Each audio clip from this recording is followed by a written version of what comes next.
여러분, 안녕하신가요? 저는 나이를 꽤 많이 먹은 할머니 사연자입니다.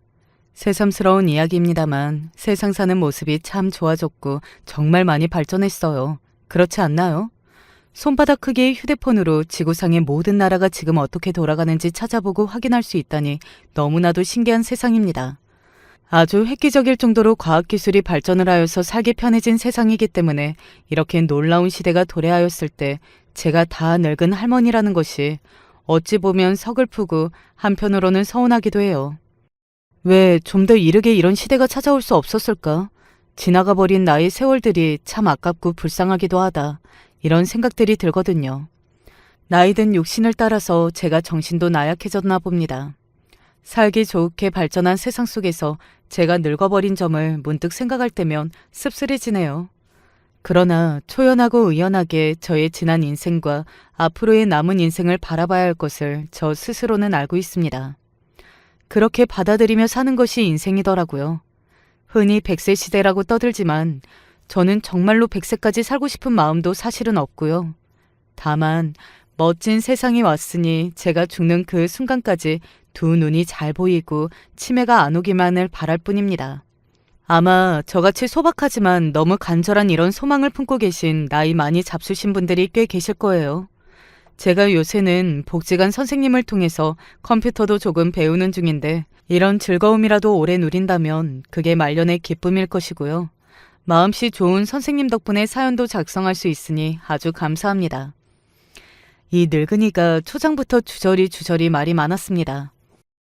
이제 저의 지난 이야기와 어째서 사연을 신청하게 되었는가 하는 이야기를 들려드려야죠. 저는 23살에 처음 자식을 낳고 엄마가 되었는데요. 남편이 저보다 12살 연상이었습니다. 띠동갑이었어요. 그러니까 첫 아이가 태어났던 그때 남편은 35이었겠네요. 제가 남편을 중매로 만났습니다. 그 시절에는 그런 게 흔했거든요. 친정 부모님의 지인을 통해서 중매를 받았었는데요. 아니 글쎄 그 사람이 작정하고서 저희 집안을 속여먹었습니다. 사기를 친 것이지요. 왜냐하면 남편이 저랑 6살 차이라고 그렇게 소개를 해주었거든요. 진실은 12살 차이였는데요. 그렇다면 나이 차이를 무려 반이나 깎아먹은 것이었습니다. 저는 남편이 저와 같은 20대 나이인 줄 알고 깜빡 속고서 결혼을 한 것이었어요. 사실 결혼 전에 당연히 따로 교류를 해보지도 못했었고요. 사는 지역이 바로 옆이라서 지리적으로는 멀지 않았으나 당시는 길이 안 좋게 뚫려 있어서 가깝게 오갈 수 있는 정도는 아니었습니다. 그리고 양쪽 지역에 사는 동네가 모두 지지부진한 수준이었어요. 가난했다는 얘기죠. 시골이었고요.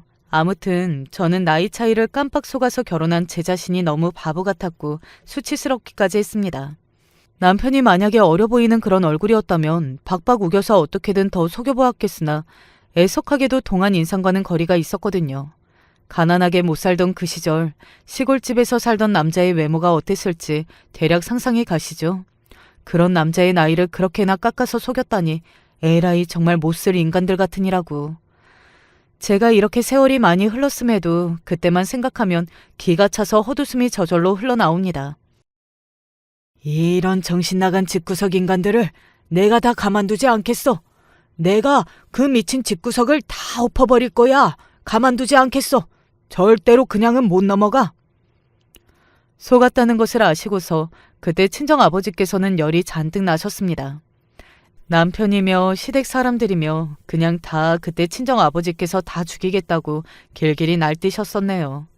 친정 부모님의 지인과 시부모님의 요청을 받은 중매쟁이, 그 두 사람이 작당을 하고서 거짓말 작전을 짰었으며 그것을 시댁에서는 미리 다 알고서도 입을 꾹 다물고 있었던 전말이었습니다. 제 친정에서 분노하고도 남을 일이었어요. 만약에 요즘 세상에 그런 일이 있었다면 난리가 났을 것입니다. 당연히 그런 결혼 따위는 아예 없었던 것으로 그렇게 이야기를 마무리 짓겠죠. 하지만 그 시절에는 그러지 못했어요. 친정 아버지께서 격하게 분노를 터뜨리셨으나 그뿐이었습니다. 그 당시만 해도 여자가 남자를 만났으면 끝이다. 이렇게 생각들을 했었거든요.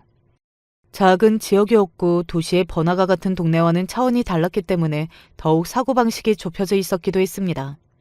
속았거나 말거나 제가 어쨌든 남편과 결혼하기로 다 정해져 있었고 여자가 시집을 갔으면 그것으로 끝이지 어떻게 모를 수가 있냐면서 지조 없이 여자가 그럴 수 없는 일이라는 소리와 손가락질을 받고서 저는 그대로 남편과 부부가 되었습니다. 친정 어머니께서도 그때 말도 못하게 속상해 하셨었죠. 부모가 어리석어서 딸 자식이 피해를 보는구나. 어떻게 이런 일이 있을 수가 있나. 너무 어처구니 없을 따름이야. 아휴, 그치만 이게 또 팔자이겠거니 생각을 해야지. 사람마다 타고나는 팔자가 있는 거야. 자기 인생에 불평과 불만을 품으면 그 본인만 손해이며 괴롭고 힘들 뿐이야. 그저 하루라도 더 빨리 수능을 마치고 매사에 물 흘러가는 대로 사는 것이 최선이다. 내가 지금까지 인생을 살아보니 그런 자세로 사는 게 정답이라는 생각이 들더구나. 너도 필히 참고하거라. 친정 어머니께서는 연신 깊은 한숨을 내쉬시며 그런 조언을 저에게 남겨주셨습니다. 친정 어머니의 혼잣말처럼 들렸던 그 조언. 그것이 저에게는 큰 도움이 되는 순간도 있었고 반대로 족쇄의 역할을 하기도 했었죠. 저는 금세 첫 아이를 임신했었고 그렇게 아들을 낳았습니다. 2살 터울로는 둘째인 딸을 낳았고요.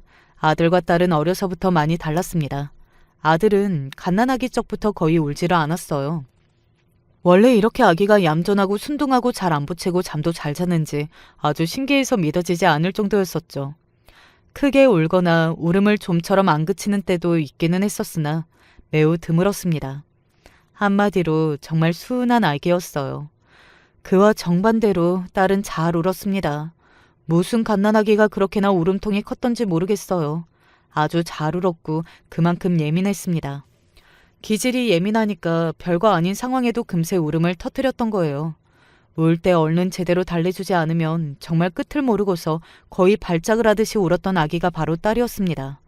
바닥에 내려놓는 게 겁이 났을 정도였죠. 우는 걸 안아서 달래주고 난 뒤에 좀 그친 것 같길래 이부자리에 내려놓으면 즉시 울음을 제깍 터뜨리면서 난리를 피웠던 딸 때문에 저는 맨날 정신이 나가 있었습니다. 아들을 낳았을 적에는 육아라는 것도 각오했던 것보다 별로 어렵지 않다는 생각이 들었던 저였는데 딸을 낳고 나니까 온몸에 진이 쫙 빠져서 육아는 지옥이라는 생각이 들었더랬죠. 시어머니께서 얼마나 짜증을 내셨던지 모릅니다. 애 입을 갖다가 아예 막든지 해버려라. 아유, 기따가워서 아주 그냥 살 수가 없네. 딸이 갓난아기였을 적에는 울음소리 때문에 오만 짜증과 신경질을 다 내셨던 시어머니셨고요. 딸이 갓난아기 시절을 벗어나서 조금 크고 난 이후에는 저한테 뭐라고 하시는 게 아니라 아예 직접적으로 딸에게 혼을 내셨습니다. 딸이 워낙 활발하고 활동적인 아기이기는 했으나 그렇게까지 꾸중을 들을 정도는 아니었는데 시어머니께서는 유독 엄격하게 구셨어요. 저것 봐라. 쉬지 않고 뭘 저렇게 돌아다닌다. 오만 사고란 사고는 다 치네. 어휴, 저 화상 같으니 지 오빠의 발끝도 못 따라가지. 보기만 해도 얄밉다니까. 괜히 주는 것 없이 얄밉다는 게 바로 저런 건가 보다. 그런 말씀도 서슴없이 하셨던 분이었습니다. 딸이 울거나 하면 달래주실 생각을 하시든지 아이가 왜 우는지 궁금해하시는 건 일절없이 무조건 듣기 싫다고 짜증을 내셨고 눈 앞에서 얼른 아이를 치워버리라며 저에게 명령을 내리셨던 시어머니셨네요. 활발한 성격의 아이가 싫으셔서 그러시는 거라 보기는 어려웠죠. 딸이 손자가 아니라 손녀였기 때문이었습니다. 만약에 아들이 그렇듯 아기였을 때부터 잘 울었고 성격이 활발했다면 시어머니께서는 사내 대장부는 당연히 이래야 한다고 말씀하시면서 흐뭇해하셨을 것입니다. 시어머니께서는 아들을 낳는 건 무척 보람된 일이었으며 결혼한 여자로서 든든한 발자취를 남긴 것이자 훌륭한 업적을 남긴 것이라는 말씀을 하셨었죠. 아들을 낳은 여자는 남은 인생의 대비가 반쯤은 이미 완성된 것이나 다름없다고도 하셨고요. 아무튼 그 정도로 귀한 제 아들이었는데요. 근데 여자애도 아니고 남자애가 너무 얌전하고 조용한 것 같지 않아? 내가 보기에는 결코 평범하지 않은 것 같은데. 어느 날 형님이 문득 그런 말씀을 넌지시 던지셨어요. 그게 제 마음에 자꾸만 걸렸습니다. 아이가 자랄수록 문득 묘한 기분이 들었어요. 아들하고 출생일이 몇 달 정도밖에 차이가 안 나는 아이들하고 비교를 해보았을 때 차이점이 느껴지더라고요. 제 아들만 뭐든 좀 늦는 편이었습니다. 제가 이런 생각을 조심스레 남편에게 먼저 꺼냈었고요. 그냥 좀 느린 거겠지. 학교 들어가면 알아서 다 늘게 되어 있어. 남편은 동요조차 안 했고 대수롭지 않게 받아들였습니다. 얼마 후 저는 시어머니께도 말씀을 드렸었는데요. 몹쓸 소리를 들었다는 듯 시어머니께서는 화들짝 놀라시며 제 등짝을 후려치셨습니다. 이게 어디서 그딴 불길한 소리를 짓거리고 있어? 애한테 문제가 있는 거야, 뭐야? 아니, 저는 그냥 느껴지는 대로 말씀을 드린 것뿐이에요. 어미가 돼서 어떻게 그럴 수가 있니? 애 앞길을 망치려고 네가 작정을 했구나. 금방 학교를 들어갈 텐데 그때가 되면 어련히 알아서 해결될 일을 네가 괜히 이상하게 들쑤시고 있어. 시어머니께서 꾸중을 내리셨고 저는 입을 다물었습니다. 착하고 차분하고 침착한 아이일 뿐이라며 시어머니께서는 당신의 손자를 강하게 두둔하셨었죠. 솔직히 저는 그때 속으로 시어머니의 그런 반응이 반가웠고 약간 안심이 됐었던 것 같아요. 아주 단호하게 나와주시니까 제 아들에게는 아무런 문제가 없다고 확인을 받은 기분이었거든요. 하지만 그렇다고 해도 2살이나 어린 자기 여동생에게 배움의 속도를 다 따라잡히듯 못해서 추월을 당한 아들의 모습을 발견하고서 제가 아무렇지 않기란 무리였습니다. 자기 동생도 하는 걸 아직 못하고 있잖아. 이게 정말 괜찮은 걸까? 그런 의문을 품고 있었던 저에게 시어머니께서는 다시 일가를 날려주셨었죠. 딸이 문제라고 하셨습니다. 기가 강하고 성질이 드센 딸이 어린 주제에 벌써부터 자기 오빠한테 대들면서 아들의 머리 꼭대기에 올라가 있기 때문에 그게 원인이자 문제라고 그러셨어요. 아들이 딸에게 잔뜩 기가 눌려있는 상태라고 보셨습니다. 너는 도대체가 네 딸령 교육을 어떻게 시키는 거야? 제가 딸을 잘못 키우고 있다고 하시면서 저를 많이 다그치기도 하셨던 시어머니셨네요. 저도 모르게 딸을 더 혼내고 잔소리를 하게 됐었어요. 반면 아들에게는 뭐든 다정하게 말을 해주고 위해줬었죠. 제가 그렇게 하면 시어머니께서 보시고 옳지 그렇지 하고 칭찬해 주셨었기 때문입니다. 그 시절 많은 집들이 그러했듯이 제 친정도 많이 가난했었고 저는 못 배우고 자란 여자였습니다. 결혼 전까지 사회생활이라는 것도 변변하지 못하게 했었고요. 그저 시어머니 정도의 엄청 어려운 어른이 말씀하시면 반박하거나 거역할 엄두도 못 낸 채로 무작정 따르기만 할 줄 알았습니다. 그게 정답이라고 믿었습니다. 왜냐하면 다른 선택지를 머릿속에 그려본 적이 없기 때문이었습니다. 그렇게 시어머니의 말씀을 따라서 진작부터 딸을 엄하게 잡아왔던 저였는데 그럼에도 불구하고 딸이 기가 너무 드세서 아들이 피해를 입고 있다는 것이 제 탓이라는 소리를 들으니까 정말 막막하더라고요. 제가 뭘 더 어떻게 해야 하는 것인지 갈피를 잡지 못해서 심적으로 많이 괴로웠던 시기였습니다. 남편은 한 번도 자식들 문제에 참여를 하지 않았어요. 자식들하고 친근하게 잘 지내는 아버지라고 볼 수 없었죠. 시어머니께서는 자식들을 키우는 건 여자의 몫이기 때문에 남자는 바깥 일만 잘하면 장땡이라고 주장하셨고 그것은 제 남편으로 하여금 가정 안의 이모저모의 소홀한 태도에 정당성을 부여해 주었습니다. 그렇다고 해서 제가 남편과 둘이서 애정이 넘치는 부부도 아니었네요. 그냥 부부니까 그 이름 아래에 같이 사는 것뿐이었다고 봅니다. 둘 사이에 자식들이 있으니까 그렇게 의무감과 책임감으로 사는 것이었고 애정이라기보다는 인간적인 정으로 사는 것에 가까웠습니다. 남편하고 제가 원래부터 대화가 잘 통하는 것도 아니었거든요. 나이 차이가 많이 나서 대화가 잘 안 통한다고 해도 성격적으로 궁합이 잘 맞으면 보완이 되었을 텐데 딱히 그런 것도 아니었으니 남편과 부부로 살면서 저는 즐겁거나 재미있거나 그런 적이 없었던 것 같아요. 특히 20대 시절이 그렇게 어물쩡 끝나버렸던 것이 저는 두고두고 아쉽습니다. 23 출산 때부터 30까지 그냥 후딱 지나가 버렸거든요. 그때를 즐기며 특별히 활동을 하는 것도 없었지요. 쥐꼬리만한 돈을 벌어오면서도 집에 오면 무조건 피곤하다 한마디만 하고 얼른 늘어지게 쉬고 싶어하는 남편이었습니다. 그 당시에는 몰랐으나 저는 참 속이 외로웠던 것 같네요. 30대의 시작은 한숨이 가득했었죠. 학교에 입학한 이후 문제가 해결되기는커녕 오히려 문제가 더 조명되었습니다. 제 아들 말이에요. 학생들이 바글바글한 학교 안에 들어가니 더욱 다른 아이들과 비교가 되면서 평범하지 않다는 게 드러나 버렸습니다. 애가 좀 별난 것 같네요. 학교 선생님의 짧은 그 한마디에 저의 억장이 그대로 무너져 내렸습니다. 여기까지 들으시고 아마 짐작을 마치신 분들도 계실 텐데요. 제 아들이 좀 특별했습니다.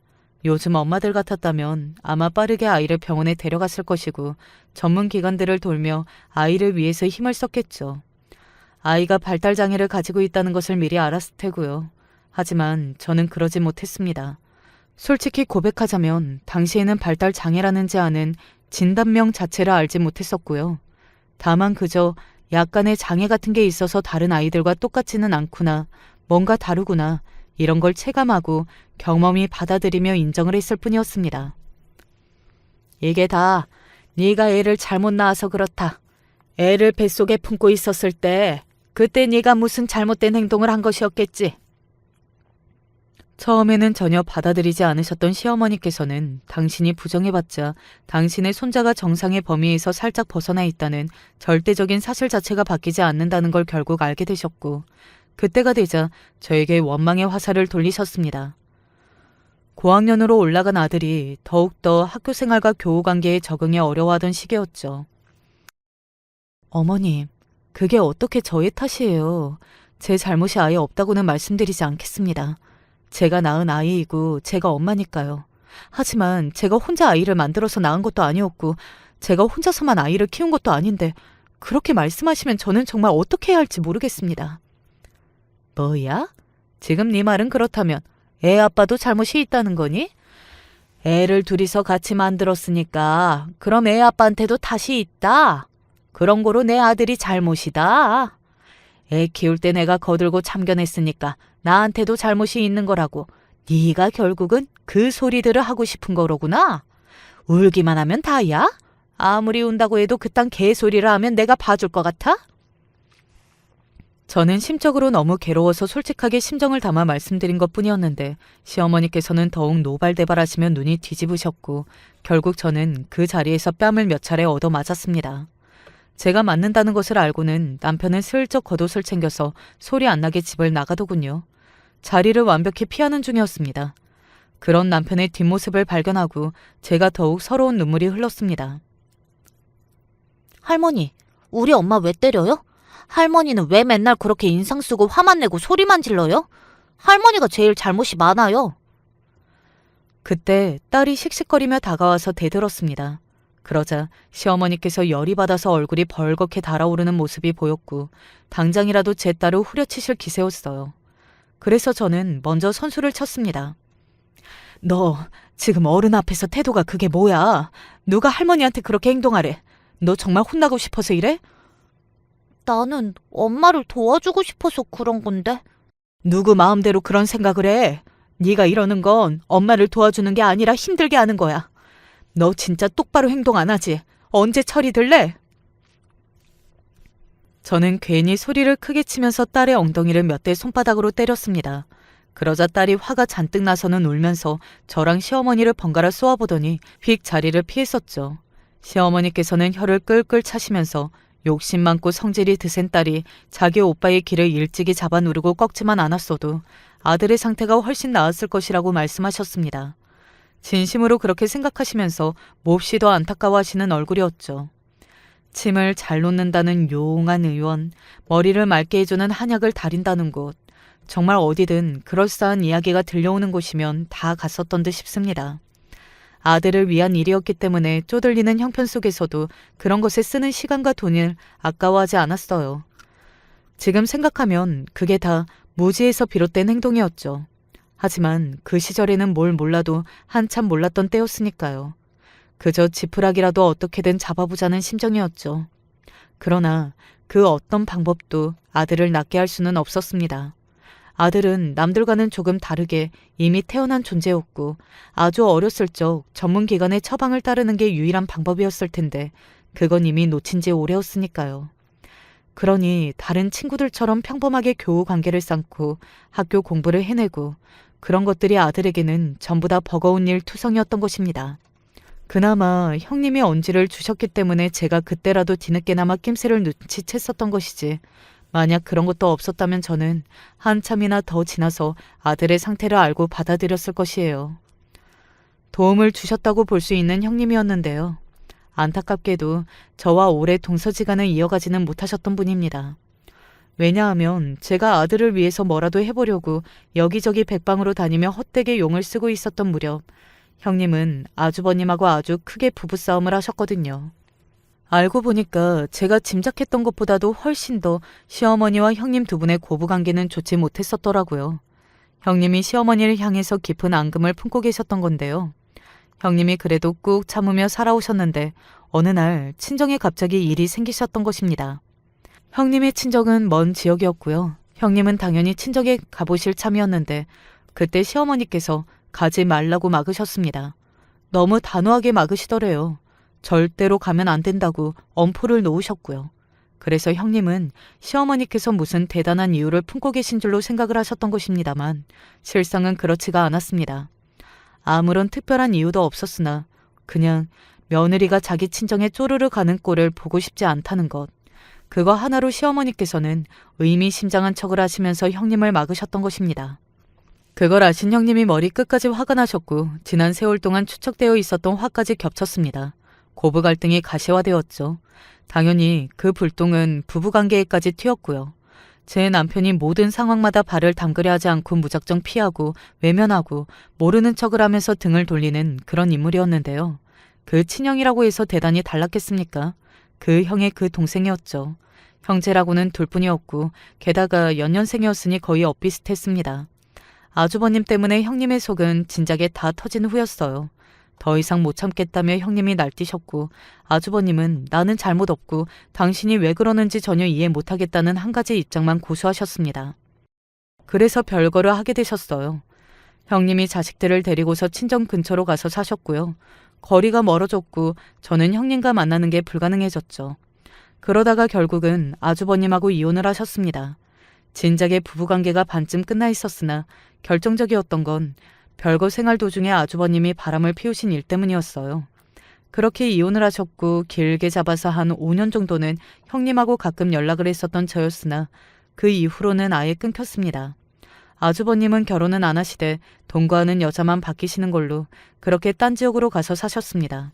시어머니의 얼굴에 주름이 급격히 늘어났었죠.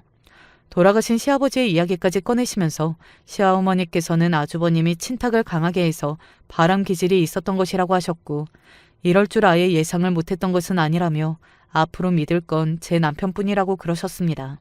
하지만 이게 무슨 운명의 장난이란 말입니까? 남편이 자전거를 타고 가다가 원래 그 길에 없었던 돌뿌리가 갑자기 튀어나와 있던 바람에 그걸 인지하지 못하고 세게 달리던 와중에 변을 당하고 말았습니다. 자전거가 중심을 완전히 잃어서 남편이 크게 바닥을 굴렀는데 이때 허리를 잘못 다쳤어요. 몸에 마비가 왔습니다. 처음에는 희망을 가졌습니다만 곧 현실을 받아들이고 포기하게 되더군요. 어디 가서 보상을 청구할 수도 없고 아주 답답하고 불쌍하게 되었다면서 주변에서는 다들 혀를 끌끌 찼습니다. 한 가정의 끔찍한 불행이 남들에게는 입으로 떠들거리에 한낱 지나지 않는다는 것을 마주하고 그때 제가 정신적 충격을 많이 받았었네요. 아주버님을 필두로 정말 모두가 저희의 집이랑 연락을 하고 싶지 않아 한다는 것도 처절하게 느꼈고요. 왜냐하면 제가 도와달라고 할까봐 다들 그게 겁이 났었던 것입니다. 돈 좀 빌려달라고 그런 소리를 제가 할까 봐서 다들 그걸 꺼려하고 부담스러워하며 피했습니다. 우와, 정말로 서럽더군요. 세상살이라는 걸 제대로 배웠습니다. 남편이 그렇게 되면서 자연스레 아들을 위해서 명이나 명약을 찾는 것도 그만두게 되었습니다. 입 밖으로 이 말을 꺼내본 적은 없습니다만 속으로는 아들을 위한답시고 없는 희망을 찾아서 돈을 쓰지만 않았어도 지금 이 상황이 조금이라마 덜 힘들었을 것이라는 생각을 했었죠. 남편의 사고 이후 설상가상으로 시어머니마저 시름시름 앓기 시작하셨습니다. 이건 아니지. 이건 아니야. 어떻게 이래. 말도 안 되는 거야 이건. 끙끙 앓으시면서 현실을 좀처럼 받아들이지 못하셨어요. 그때 시어머니의 모습은 걷잡을 수 없이 시들어가는 이름 모를 화초 같았습니다. 저는 이 모든 상황을 감당하는 게 많이 벅찼습니다. 저는 그때 그렇게 자포자기라는 것을 해버렸던 듯 싶어요. 나은 미래를 기대하고 희망을 품는다는 것 따위는 버렸고 그냥 현실을 어떻게든 버텨내고자 마음을 잡았던 것이었죠. 하지만 그마저도 친정 부모님이 차례로 돌아가셨을 때는 힘들더군요. 친정 부모님의 연세에도 아직 정정하신 분들이 많건만 왜 하필이면 나의 부모님만 그렇게 천수를 못 누리고 가신 것일까 하는 의문이 분노와 함께 소용돌이 쳤습니다. 몸이 그렇게 된 남편은 예민해져서 걸핏하면 신경질을 냈어요. 피해의식이 대단했었고요. 편찮으신 시어머니께서는 그런 당신의 아들을 보며 많이 속상해하셨습니다. 이게 다 당신의 아들이 결혼을 저랑 잘못해서 이렇게 된 것이라고 하시면서 안타까워하셨고요. 그때 도저히 못 참겠다는 듯이 딸이 들고 일어났었죠. 이제는 못 견디겠네요. 이놈의 집구석. 나는 떠날 거예요. 사고로 몸이 그렇게 되기 전에도 어차피 아빠는 능력도 없었잖아요. 좋은 아빠인 적도 없었고요. 할머니는 두말하면 입 아프죠. 애초에 할머니는 안 계셨으면 좋았을 뻔했어요. 그리고 가장 큰 문제는 이제 보니까 바로 엄마예요. 나는 평생을 지금까지 엄마의 답답한 모습을 보면서 살아왔고요. 이제는 지긋지긋하고 징그러워서 떠나렵니다. 나는 더 이상 이렇게 못 살겠거든요. 어디 엄마나 실컷 이렇게 죽는 그날까지 살다가 가세요. 너 무슨 말을 그렇게 하니? 네 눈에는 내가 이렇게 살고 싶어서 이렇게 사는 것 같아? 아니야. 이 인생이 이렇게 사라지니까 그냥 이렇게 사는 것뿐이야.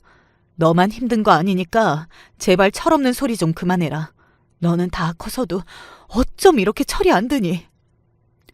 내가 철이 없다는 소리로 나한테 탓을 돌리지 마세요. 엄마가 미련한 것뿐이잖아요.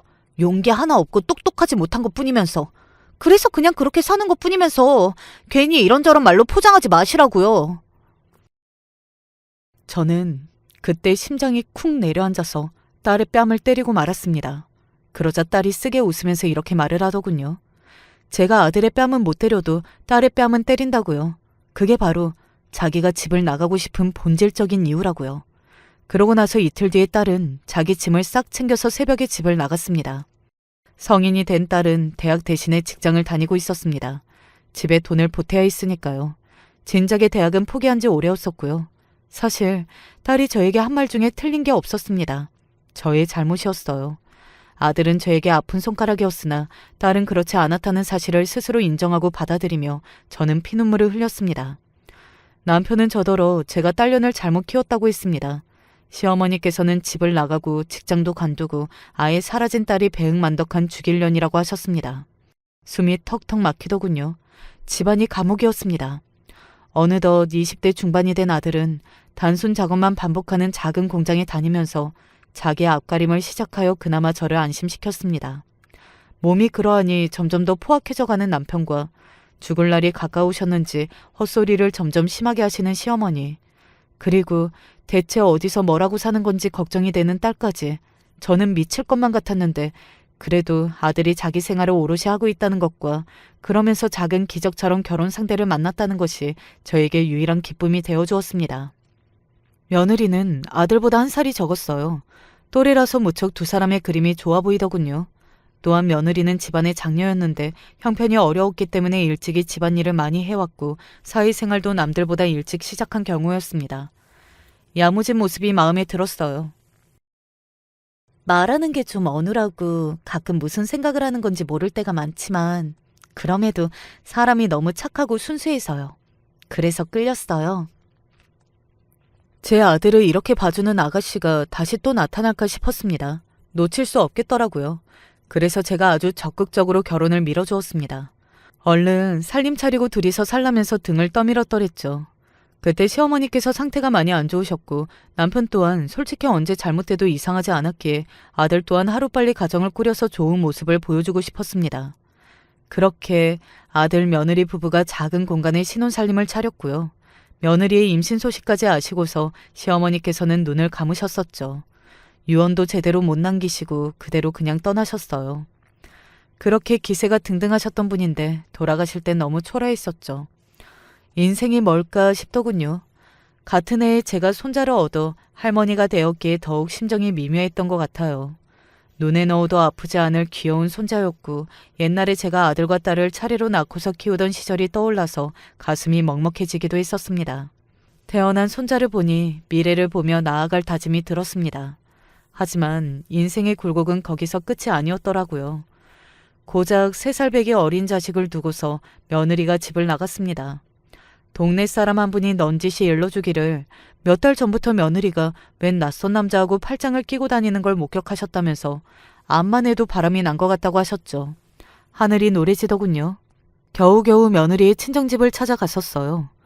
그랬더니 사돈 집안 사람들이 하는 소리가 자기들도 전혀 아는 바가 없으며 행방이 궁금하지도 않다고 하더라고요.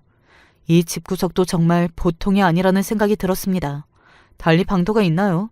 며느리가 떠난 자리에 남아 그저 일상을 사는 수밖에 없었습니다.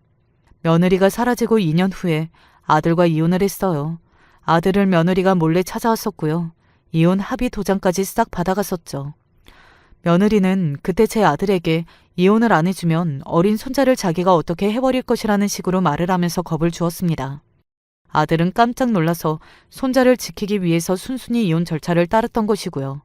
제가 없을 때 벌어진 짓이었어요. 기가 막혔습니다. 그리고 며느리는 저에게 보내는 작은 쪽지를 남겨놨었죠.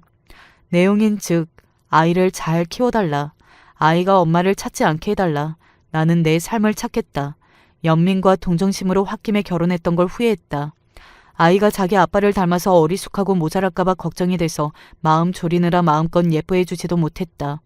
그런 걱정에서 싹 다 해방되고 싶었다. 이런 걸 며느리가 적어놨더라고요. 그걸 보고서 제가 어린 손자를 끌어안고 울었습니다. 우리 강아지는 아무 걱정도 하지 마라. 이 할미가 다 해줄게. 보란듯이 제 품의 생명을 잘 책임지고 이끌어서 멋진 어른으로 키워내겠다고 맹세했습니다. 손자가 학교에 들어갈 무렵 남편의 건강이 악화되었어요. 몇 달을 병원에서 계속 치료를 받다가 세상을 떠났습니다. 눈을 감기 전 남편은 미안하다는 짧은 유언을 남겼습니다. 각오가 되어 있음에도 슬프고 마음이 허전해서 스스로도 놀랐었죠. 하지만 넋놓고 있을 수가 없었어요. 남편의 병원비, 그런 것들도 전부 다 갚아야 할 빚이었으니까요. 손자가 중학교 2학년이었을 때 아들이 먼 지역으로 갈 결심을 굳혔습니다. 원래 일하던 곳이 문을 닫아서 아들은 막막한 상황이었고 아들의 수준에 맞으면서도 꾸준히 돈을 벌 수 있는 일자리를 찾기란 힘들었거든요. 그래서 의도치 않게 쉬고 있었는데 아들과 한 공장에서 일을 하셨던 어느 분께서 연락을 주셨습니다. 지역이 많이 멀기는 한데 숙식도 제공되고 일이 힘들어서 그런지 난이도가 어려운 건 아니라서 배울 만한 공장을 연결해 주겠다고 그러셨어요. 저는 아들이 멀리 떨어져 사는 것에 걱정이 돼서 반대했었죠. 그러나 아들은 본인이 가야만 한다고 그랬습니다. 우리 엄마, 우리 주원이 내가 돈 벌어야 맛있는 것도 사 먹을 수 있어요. 그 말을 듣고 제가 울컥 눈물이 쏟았지만 애써 참아냈고 아들을 더 이상 붙잡을 수 없었습니다. 저는 하도 예전부터 많은 일들을 했었고 이제는 체력이 안 돼서 청소 일도 못하는 데다가 얼마 전에는 식당에서 일을 하는 도중에 다치기까지 했었죠. 그런 상황에 놓인 저를 아들은 다 알고 있었던 거예요. 제 아들 역시 누군가의 부모임을 먼 지역으로 떠나는 그 뒷모습을 보면서 깨달았던 저였습니다. 손자는 저와 아들을 보며 많이 미안해했어요. 이 기특한 녀석은 잘 자라주었고 사춘기마저 조용히 보냈습니다.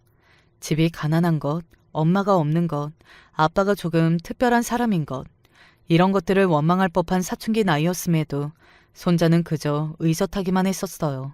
철이 일찍 들어버린 것이었죠.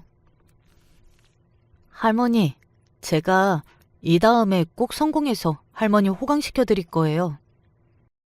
야무진 아이가 너무 애달프고 대견하고 기특했습니다.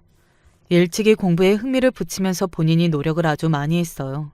어떻게든 열심히 공부를 해서 이 다음에 좋은 대학을 가고 돈 많이 주는 직장을 들어가서 자기 할머니랑 아빠한테 효도하겠다고 어렸을 때부터 그렇게 말했던 녀석이었습니다.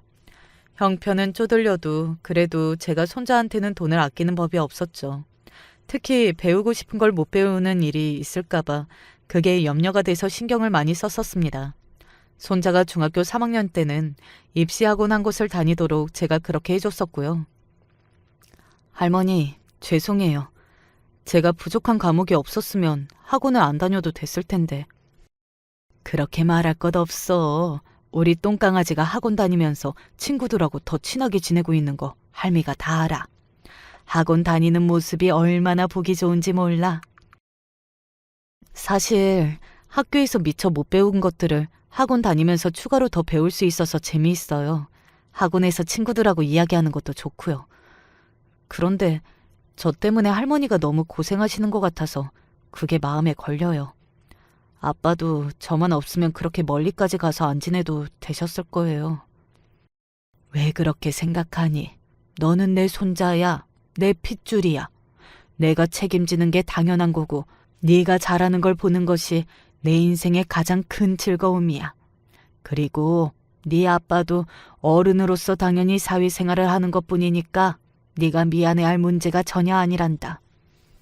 네, 알겠어요. 할머니, 정말 감사합니다.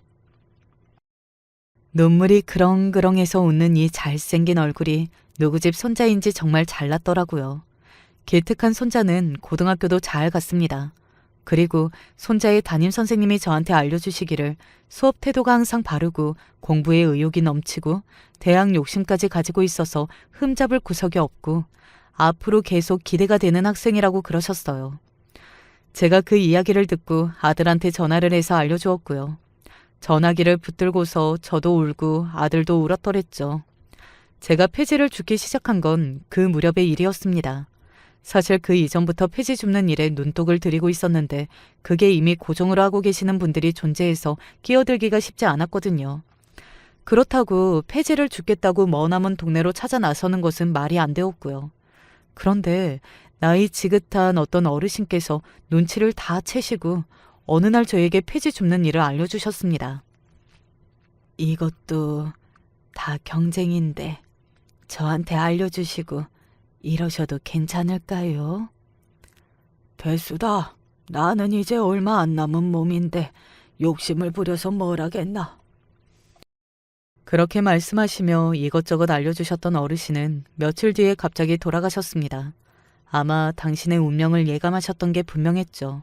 저는 왠지 서글프고도 무서워졌으며 동시에 하루하루를 살아간다는 의미, 그 무게감이 너무나 선명하게 느껴져서 눈물이 날 만큼 간절하게 폐지를 주우며 돌아다녔던 것 같아요. 한때는 제가 일을 3개씩 하면서 산 적도 있었습니다. 며칠을 연속으로 발 뻗고 누워 잠도 못 자고 앉아서 대충 쪽잠을 자며 미친 듯이 일을 했던 과거의 저였어요. 젊음 하나를 미천으로 삼아서 무식하게 일을 해가며 집안의 생계를 책임져 왔었으나 세월이 흘러 이제 육신이 의욕을 따라주지 못했으니 서글플 따름이었네요. 자기관리를 잘해오신 제 동년배분들은 멀쩡한 일자리를 가지고 계시는 것 같았는데 무식하게 들이박으며 온갖 마음고생, 몸고생만 다 해왔던 저는 만신창이가 되어 있었으니까요. 폐지를 줍는 제 처지가 비참하지 않았다고 하면 거짓말입니다. 저를 버티게 했던 건 일하고 있을 제 아들, 그리고 밤낮 없이 공부하고 있는 손자였어요. 이거라도 해서 마냥 쉬고 있지 않을 수 있음에 감사했습니다. 사람들이 쓰레기를 아무렇게나 던져놓은 것을 뒤적거리며 쓸만한 폐지를 발견할 때는 저절로 신받다는 생각이 들곤 했었죠. 더울 때나 추울 때나 눈이 오나 비가 오나 어느새 저는 폐지를 줍는 폐지 할머니가 되어서 그렇게 살고 있었습니다. 그리고 마침내 손자가 놀라운 대학 합격을 해냈습니다. 할머니, 저 이제 서울대 다니는 학생이에요. 할머니 손자 서울대 합격했다고요. 뭐라고? 내 새끼, 우리 똥강아지, 그게 정말이야? 우리나라에서 제일 머리 좋은 학생들이 간다는 바로 그 서울대? 기대를 많이 했었지만 설마 손자가 그렇게까지 대학을 잘 갈지는 몰랐습니다. 왜냐하면 서울대와는 거리가 아주 먼 인생을 살아온 저였으니까요. 아들 또한 소식을 듣고 너무 놀라서 본인이 아는 그 서울대가 맞는지 몇 번이고 확인했습니다. 살다 보니 너무 행복해서 눈물이 나오는 날도 오더군요. 기쁨의 눈물을 흘렸었네요. 그리고 저는 추운 게 마냥 춥게 느껴지지만은 않았던 그 겨울에 다시금 폐지를 줍고 다녔습니다. 서울대에 합격한 손자를 위해서 제가 당체 가만히 있을 수가 없었거든요. 한 푼이라도 더 벌어서 용돈이라도 쥐어줘야겠다고 싶었습니다. 그건 아들 녀석도 마찬가지였나 봐요. 왜냐하면 대학교 입학식에 아들은 공장 일 때문에 참석하지 않았기 때문입니다. 아들은 내색은 안 했지만 몇 달간 공장 사정이 많이 어려웠었는데 연초 들어서 갑자기 웬일로 일감이 조금씩 늘어났대요. 그래서 아들이 거기에 편승하느라 입학식 참석은 저만 하기로 했습니다. 저는 전혀 몰랐는데 원래 대학 입학식이라는 것이 참석 의무가 있는 자리가 아니더라고요. 멀리 지방 출신이면 가족들이 다 참석하기 어려우니까 특히 더 그런 모양이었고요. 저는 꿈만 같아서 눈에 보이는 풍경들을 열심히 보면서 아들에게 전해줄 생각뿐이었습니다. 옆에는 자랑스러운 손자를 꼭 끼고 있었고요. 그때 손자가 어떤 남학생하고 서로 놀란 표정을 하면서 되게 반갑게 인사를 하는 겁니다. 언뜻 들어보니까 둘이 고등학교를 같이 나왔더라고요. 둘 다 서울대를 합격했다니 정말 뜻깊고 신기한 일이었죠. 제가 흐뭇하게 지켜보던 와중 그 남학생과 같이 온 것 같은 분께서 저에게 인사를 건네셨습니다. 혹시 주원군의 할머님 되십니까? 예? 예. 제가 우리 주원이 할머니입니다만. 실례지만 잠깐 옆으로 가서 얘기 나누고 싶습니다. 저는 지금 저기 주원군하고 인사를 나누고 있는 녀석의 하랩이 되는 사람입니다. 이런 일을 하고 있고요. 그분을 따라서 살짝 옆으로 이동을 하여 대화를 나누게 된 저는 명함을 받고서 즉시 눈부터 비볐습니다. 왜냐하면 그 명함에 따르자면 눈앞에 이분이 아주 번듯한 기업의 회장님이셨기 때문입니다. 그제서야 고급스러운 차림새가 눈에 들어왔고 저는 화들짝 놀라서 인사를 올렸습니다. 그러자 그분이 손사리를 치시더군요. 제가 인사를 드리고자 일부러 손자 녀석의 입학식에도 와본 것입니다. 너무 감사해서요. 감사하다니요? 모르셨군요. 저희 손자 녀석이 어려서부터 영재 소리를 들었고 공부를 정말 잘했었는데 중학교 3학년 때부터 헛바람이 잘못 들어서 공부는 뒷전이고 놀러 다니기만 바빴어요. 심지어 가출도 있었죠. 그동안 해놓은 게 있었으니 고등학교는 그럭저럭 잘 들어갔습니다만 이후가 문제였습니다. 반항심으로 공부도 안 하고 대학을 안 가겠다면서 버텼거든요. 고등학교를 자퇴하겠다고 선언도 했었고요. 아휴, 정말 그때 저 녀석 때문에 온 집안 식구들이 머리 싸매고 난리도 아니었습니다. 예? 하지만 지금은 서울대를 입학했는데 그랬었다니 도저히 안 믿기는 이야기네요. 그런데 그게 저희 주원이하고 무슨 관련이 있을까요? 저희 손자 녀석을 정신 차리게 만든 구세주가 바로 주원군이었습니다. 정신 차리게 만들고 다시 책상 앞에 앉아서 공부를 하게 하고 대학 욕심을 내고 뿐만 아니라 가족들 앞에서 더 이상 버릇없게 굴면서 애꿎은 반항을 하는 것까지 그만두도록 만들어주었죠. 전부 주원군 덕분입니다. 그 이야기를 듣고 저는 놀라서 도저히 믿어지지가 않았습니다. 손자가 고등학교 1학년 때 회장님의 손자하고 같은 반이었던 거예요. 반항심에 극에 달해 있었던 부잣집 자식인 같은 반 친구를 보면서 제 손자는 어이없었던 것입니다. 그래서 분에 넘치는 헛짓거리를 그만하고 정신 차리라면서 충고를 해줬던 것이죠. 그러자 가진 것 많고 자신감 넘치는 회장님의 손자가 으스대면서 제 손자에게 너 공부 좀 하는 것 같던데 그래서 까부는 거냐? 너 집 어디냐? 부모님 뭐 하시냐? 이런 소리를 했던 거예요.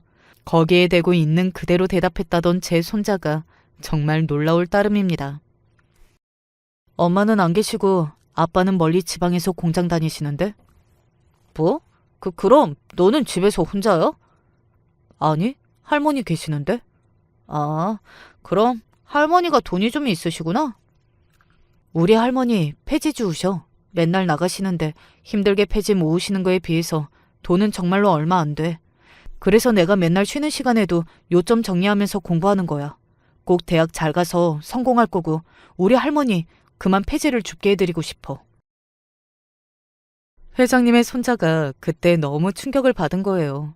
부잣집에서 나고 자란 아이의 입장에서는 놀랄 노자였던 것입니다. 할 말을 잃은 회장님의 손자가 슬그머니 제 손자에게 수학 문제 하나 좀 알려줄 수 있냐고 물어왔고 그게 시작이었죠. 남을 가르쳐주면서 그 문제를 완전히 자기 것으로 만드는 과정을 손자는 반복했고 그걸 하나의 공부 비법으로 삼았습니다. 게다가 회장님의 손자는 각종 문제집을 가져다 주면서 손자에게 공부거리를 제공해 주었고요. 서로가 서로에게 도움이 됐던 거예요. 그러면서 회장님의 손자는 다시금 공부, 대학 입시 이런 것들에 흥미가 확 붙었고 서로를 의지해가면서 맨날 문제를 풀었습니다. 자연스레 반항도 멈추었고 회장님을 비롯한 그 가족들은 이유를 너무 궁금해했었죠. 사연을 다 듣고 나서 저도 정말 진심으로 주원군네를 도와줘야겠다 생각을 했고 저희 손자 녀석 또한 간절히 그걸 바랐습니다. 앞으로 생활하시는데 조금 더 어려움이 없도록 그렇게 도움을 드리고 싶습니다. 부디 거절하지 마셨으면 좋겠어요. 주원군이 이뤄낸 것이라 생각하시고 그렇게 받아주셨으면 합니다. 그렇게 말씀을 하신다면 제가 차마 거절할 도리가 없네요. 저는 간신히 그렇게 대답을 드린 후에 주책맞게도 얼굴에 손을 파묻은 채 울음을 터뜨리고 말았습니다. 놀라서 저에게 손자가 달려왔고 곧 상황 파악을 했죠. 손자가 당황해서 어쩔 줄 모르다가 곧 눈물을 훔쳤습니다. 겨울이 끝났고 어느새 봄이었습니다. 그렇게 감동적인 봄맞이는 제 인생에서 처음이었죠. 저는 폐지를 줍는 것을 관두게 되었고 손자와 함께 새로운 보금자리를 찾아 이사를 했어요. 항상 창문 틈 사이로 바람이 들어오는 집에 살았었는데 안락하고 깔끔한 집에 사는 것은 처음이라 얼떨떨하면서도 너무 행복했답니다. 꿈만 같아서 그냥 집에만 있어도 너무 좋았어요.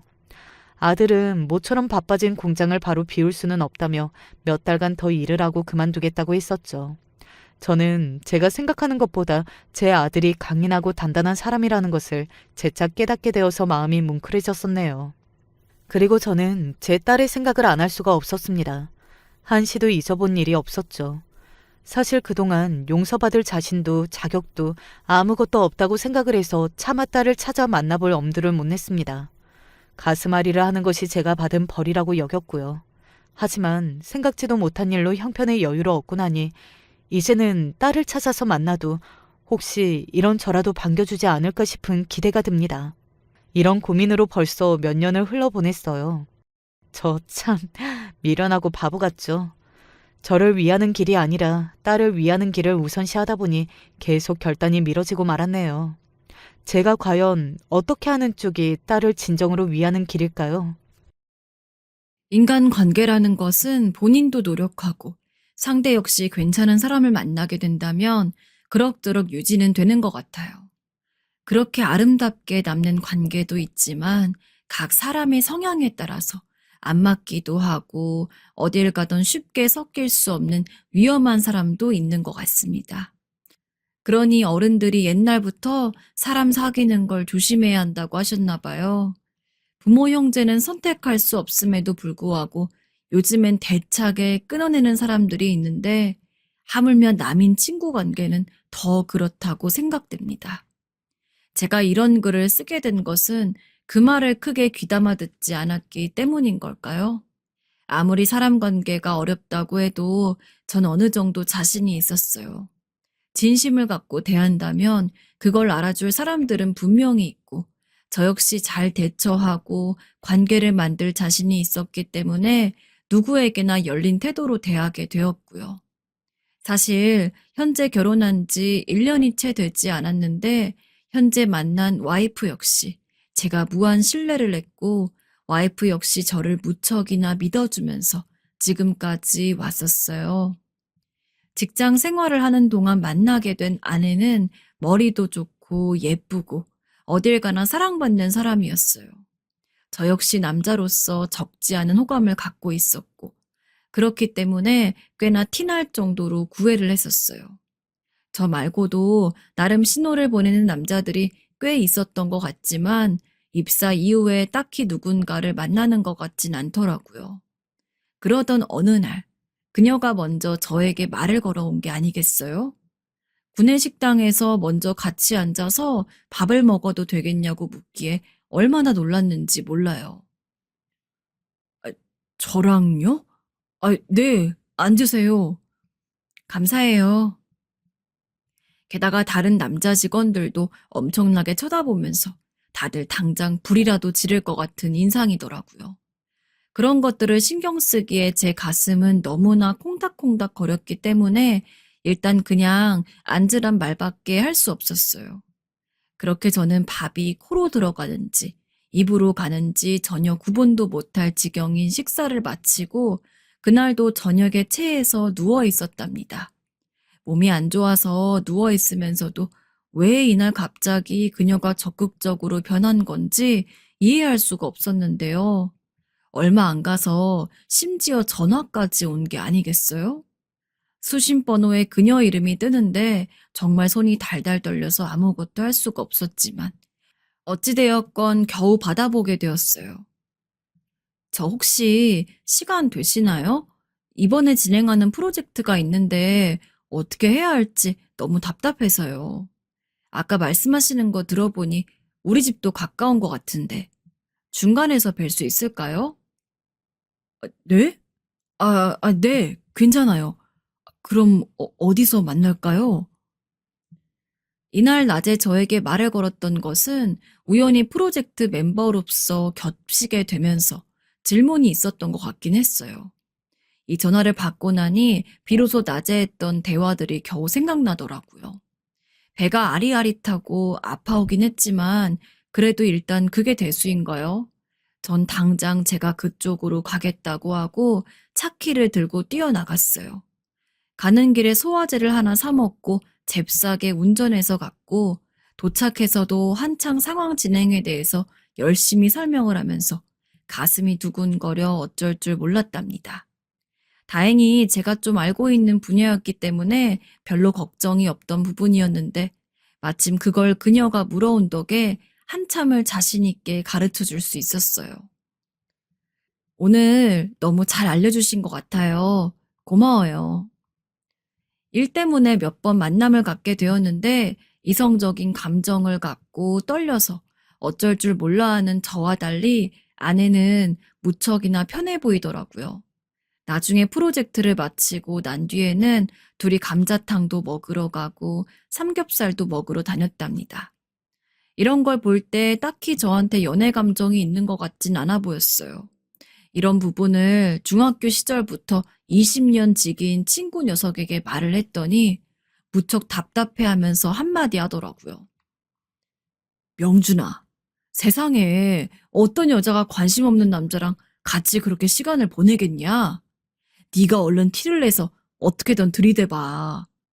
그렇게 자꾸 고민만 하고 있으면 또 딴 놈들한테 뺏기는 거야. 그럴까? 그럼 당연하지. 그러다가 진짜 딴 놈 채가면 그때 후회하지 말고. 왜 이 말을 들으니까 쫓기듯이 불안해지는 건지 그녀에게 흑심을 품고 있는 게 여실히 느껴지는 남자 직원들 무리가 자꾸 한두 그룹씩 떠오르더라고요. 그래서 저는 따로 날을 잡았고 무척이나 고민을 하면서 새삼스레 어떤 식으로 고백을 할지 신경 쓰이더라고요.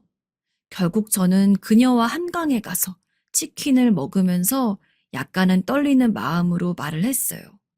별로 특별한 내용은 없었어요. 여기 경치가 너무 좋은데 내년엔 제대로 준비해서 또 보러 와요, 우리. 그래요, 명준 씨. 그래서 말인데 사실 전 계속 이렇게 시간을 보내고 싶은데 어떻게 생각하세요? 근데 끝부분으로 갈수록 떨려서 모기처럼 소리가 작아지더군요.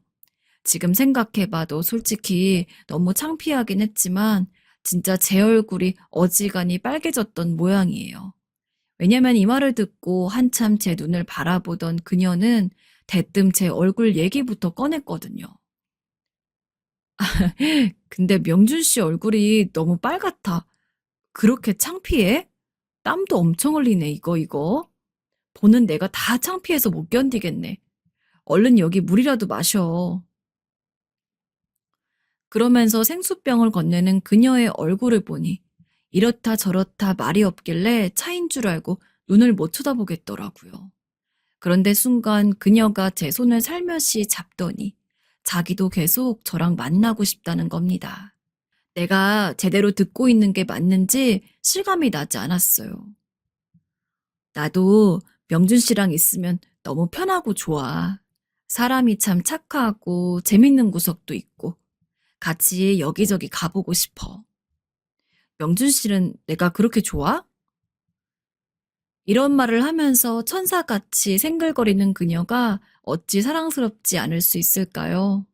이미 마음속으로는 몇 번이나 물구나무 서기를 하고 뛰고 난리를 쳤을 텐데 앞에서 차마 그럴 수가 없어서 바보같이 응응 하고 대답만 했답니다.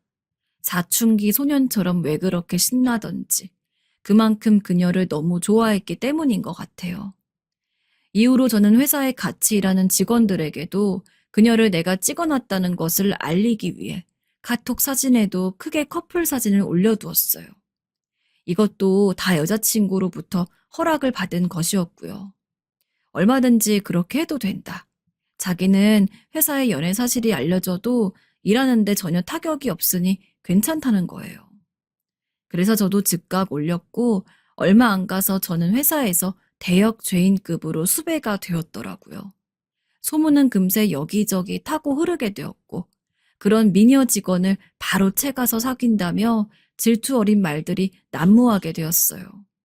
그래봤자 이제는 대놓고 더 이상 추파를 던지지 못할 테니 그것만으로도 충분하다 생각을 했고요. 그런데 한 가지 좀 성가신 것이 있었으니 전 순전히 회사에 선전포고를 하려고 프로필 사진으로 해둔 건데 부모님도 보시게 된 거예요. 예상을 안 한 건 아니었지만 설마 이렇게 적극적으로 나오실 줄은 몰랐어요. 아니, 드디어 네가 마음에 드는 사람이랑 연애를 하는 거냐? 아가씨 좀 한번 집에 데려오면 안 되겠어? 아유, 아니 엄마. 어떻게 지금 데려와요? 사귄 지 얼마나 됐다고. 안 돼요, 그건. 그럼 결혼 생각은 있는 거지? 결혼은 언제 할 거야? 그러면서 저를 점점 쪼여오시는데 이거 진짜 곤란하더라고요. 답답해하는 와중에 친구 녀석한테도 갑자기 전화가 걸려왔어요. 언제 갑자기 여자친구가 된 거야? 둘이 커플 사진 올린 거 보고 이제 알았잖아. 내가 연애 상담도 많이 해줬는데. 나한테 얘기를 해줬어야지. 아이, 맞다, 그래. 내가 말 안 했지? 아이, 그게 말이야. 저도 아차 싶었고 자초지종 서둘러서 얘기해주게 되었는데요. 아무래도 허심탄회하게 이런저런 얘기를 다 할 수 있는 친구라서 그런지 부모님으로부터 전해져 오는 압박도 같이 털어놓게 되더라고요. 30대를 넘기고 나니 부모님은 맨날 하루가 멀다 하고 여자를 만나라, 결혼은 안 하냐, 네가 뭐가 부족해서 등등 1절부터 3절까지 순서 바꿔가며 맨날 노래를 부르시니까요. 친구도 이런 고충을 알긴 했던 건지 제 얘기를 듣고 같이 걱정해주기는 하더라고요. 그런데 역시나 평소처럼 이 상황에 맞춰서 나름 조언을 해주었어요. 야, 명준아, 만난 지 얼마 안 됐는데 바로 결혼 얘기를 꺼내면 여자들이 얼마나 부담스러워 하겠냐? 일단 부모님께는 결혼 생각하고 있지만 시간을 좀 달라고 해봐. 그리고 너는 앞으로 몇 달간은 그런 얘기 꺼내지 말고 그냥 만나. 그리고 6개월쯤 지났을 때 살짝 언급을 해봐. 그 여자분도 우리 또래면 솔직히 결혼 생각 없이 만나는 건 아닐 거 아니야. 그래, 알겠다. 넌 어쩜 이렇게 구구절절 맞는 말만 하는 건지. 그리고 참 나도 왜 이렇게 이런 부분에서 센스가 없는 건지 새삼 격차가 느껴진다. 고맙다, 기석아. 정말로 꼭 물어봐야겠어. 친구 기석이는 옛날부터 눈치가 무척 빨랐고 이런 부분에서 빠릿빠릿하게 잘하는 게 있는 것 같아요. 예전에 둘이 알바할 때에도 저는 그냥 정해진 대로만 일을 했는데 기석이는 요령이 좋아서 나중에 인정도 받고 금방금방 시급도 올리고 했었거든요. 어른들에게 이쁨도 많이 받고 말이에요. 본인 말로는 일찍이 부모님도 돌아가셨고 어른들 사이에서 살다 보니까 눈칫밥이 늘었다고 하긴 했지만 제가 볼 땐 더없이 똑똑하고 영리한 애였어요. 고등학교 무렵에 기석이의 아버님이 돌아가셨는데 그때 저희 가족이 모두 가서 장례 치르는 걸 도와주었어요. 저희 엄마는 그때 거의 2-3달 동안 저를 통해서 반찬을 기석이에게 보내셨고 우리 가족과 사이도 너무 좋았어요. 아들이 하나 더 있는 거나 마찬가지라고 하실 정도로 그렇게 챙겨주셨고, 기석이도 우리 엄마가 해준 반찬을 너무 좋아했어요. 가끔 저희 집에 놀러 오면 부모님을 어린 나이에 먼저 보내게 된 것이 안쓰러워서 그랬는지 아버지도 용돈을 얼마 주시기도 하고 자고 가란 소리도 많이 하셨었고요. 저도 사회에 나와서 사귄 친구들이 몇 있긴 하지만 힘든 일이 있거나 뭔가 문제가 있을 때마다 꼭 생각나는 친구가 기석이었어요. 다 열기 힘든 속내를 이 친구 앞에서는 꼭 오픈하게 되더군요. 둘의 진로와 방향이 너무 달라지긴 했지만 우리는 여전히 만나면서 좋은 시간들을 보내오고 있었는데요. 그런 와중에 각자 결혼을 앞둔 나이가 되니까 기석이나 저나 나름대로 생각이 많아지는 것 같더군요. 일단 저는 그 충고 역시 100% 흡수하게 되었고, 이걸 토대로 유지하면서 지내오다가 어느 정도 준비를 하고 여자친구에게 프로포즈를 하게 되었습니다. 저기, 있잖아. 난 당신이랑 평생 사랑하고 싶어. 그러면서 가정 꾸리고 오순도순 살고 싶어. 지금 내가 못 믿어온 부분도 많겠지만, 그래도 나랑 함께 해줄래? 기석이의 예상처럼 그녀 역시 결혼을 염두에 두고 저와 교제를 하고 있었던 것이라 바로 받아들여 주더군요. 이후로 결정할 일도 많은데 저보다 먼저 기석이가 결혼을 하기 때문에 청첩장도 받을 겸 절친들끼리 예비 와이프들도 인사를 하면 좋을 것 같아서 같이 만나게 되었어요. 저 역시 여자친구의 오랜 친구들 모임에 나가서 같이 소개를 받고 인사도 하고 왔었거든요. 서로 이렇게 자기에게 소중한 가족이나 가까운 지인들을 인사시키면서 진짜 우리가 하나가 된다는 생각이 들어 무척 뿌듯하기도 했고요. 그날은 저와 여자친구 그리고 기석이와 기석이의 여자친구가 넷이서 만나 밥을 먹기로 한 날이었어요. 우리 커플 얘기도 많이 해왔지만 기석이의 커플 얘기도 들어보니 만난 지 그렇게 오래되진 않았더라고요. 여자들끼리도 서로 인사를 나누고 기석이도 이날 제 여자친구를 처음 보는 거라 신기했던지 이것저것 묻더라고요. 명준이한테 얘기 엄청 많이 들었어요. 글쎄 얘가 재수 씨 만나려고 얼마나 눈물겹게 저한테 상담했는지 아세요? 그거 제가 다 코치해 준 거예요. 두 사람 다 결혼하면 저한테 크게 쏘셔야겠어요. 아이, 정말요? 그래, 사실 맞아. 내가 기석이한테 신세 많이 졌지. 고맙다, 기석아. 정말로. 우리 맺어준 건 정말 네 공이나 다름없어. 아유, 자식. 또 뭘 그렇게 진지하게 말하긴. 아니다. 어쨌든 제 친구 좋은 놈이에요. 잘 부탁드려요. 사실 말하면서도 느꼈지만 정말 이 친구 때문에 제가 소중한 인연을 만나서 결혼하게 된 것 같아 고맙기도 하더라고요. 이후로도 우리는 종종 만남을 가졌고 몇 달 뒤에 기석이 결혼식 때에는 여자친구와 같이 갔어요. 물론 저희 부모님도 오래도록 정이 들었던 아들 친구가 장가 간다니 마음이 쓰인다면서 같이 참석하셨고요. 저도 우리가 언제 이렇게 성장해서 결혼을 하게 된 건지 새삼 신기하기도 하고 신부 측 부모님께서 기석이를 안아주시는 모습을 보니까 괜히 가슴이 욱신거리고 찡해오더라고요. 어쩌다 보니 이날 밥을 먹으면서 제 여자친구와 저희 부모님 넷이 나란히 앉아서 얘기를 하게 되었는데요. 두 분도 기석이에 대한 감상이 많으셨는지 이런저런 말씀들을 하셨어요. 여자친구는 기석이가 너무 밝고 반듯해 보여서 부모님을 일찍 잃고 사회에서 빠르게 나가 고생을 한 느낌은 전혀 받지 못했다고 하더라고요. 그 말에 저희 어머니는 바로 받아 이어가시면서 얼마나 칭찬하셨는지 몰라요. 그런데도 기석이는 진짜 훌륭하게 잘 자랐어.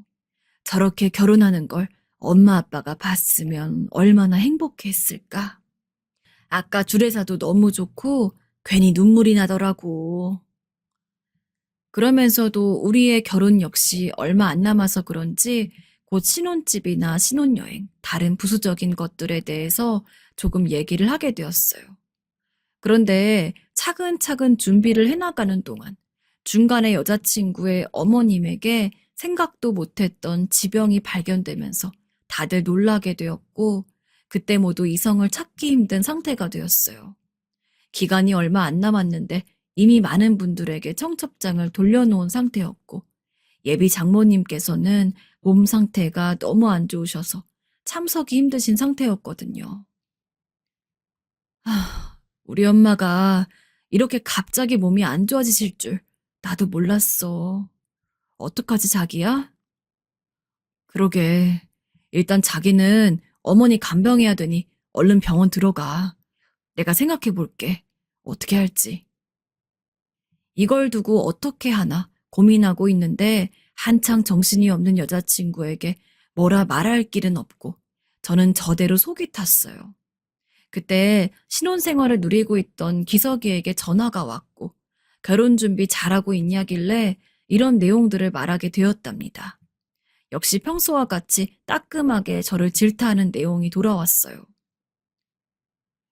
엄마가 아프시다는데 지금 당장 결혼이 눈에 들어오겠어?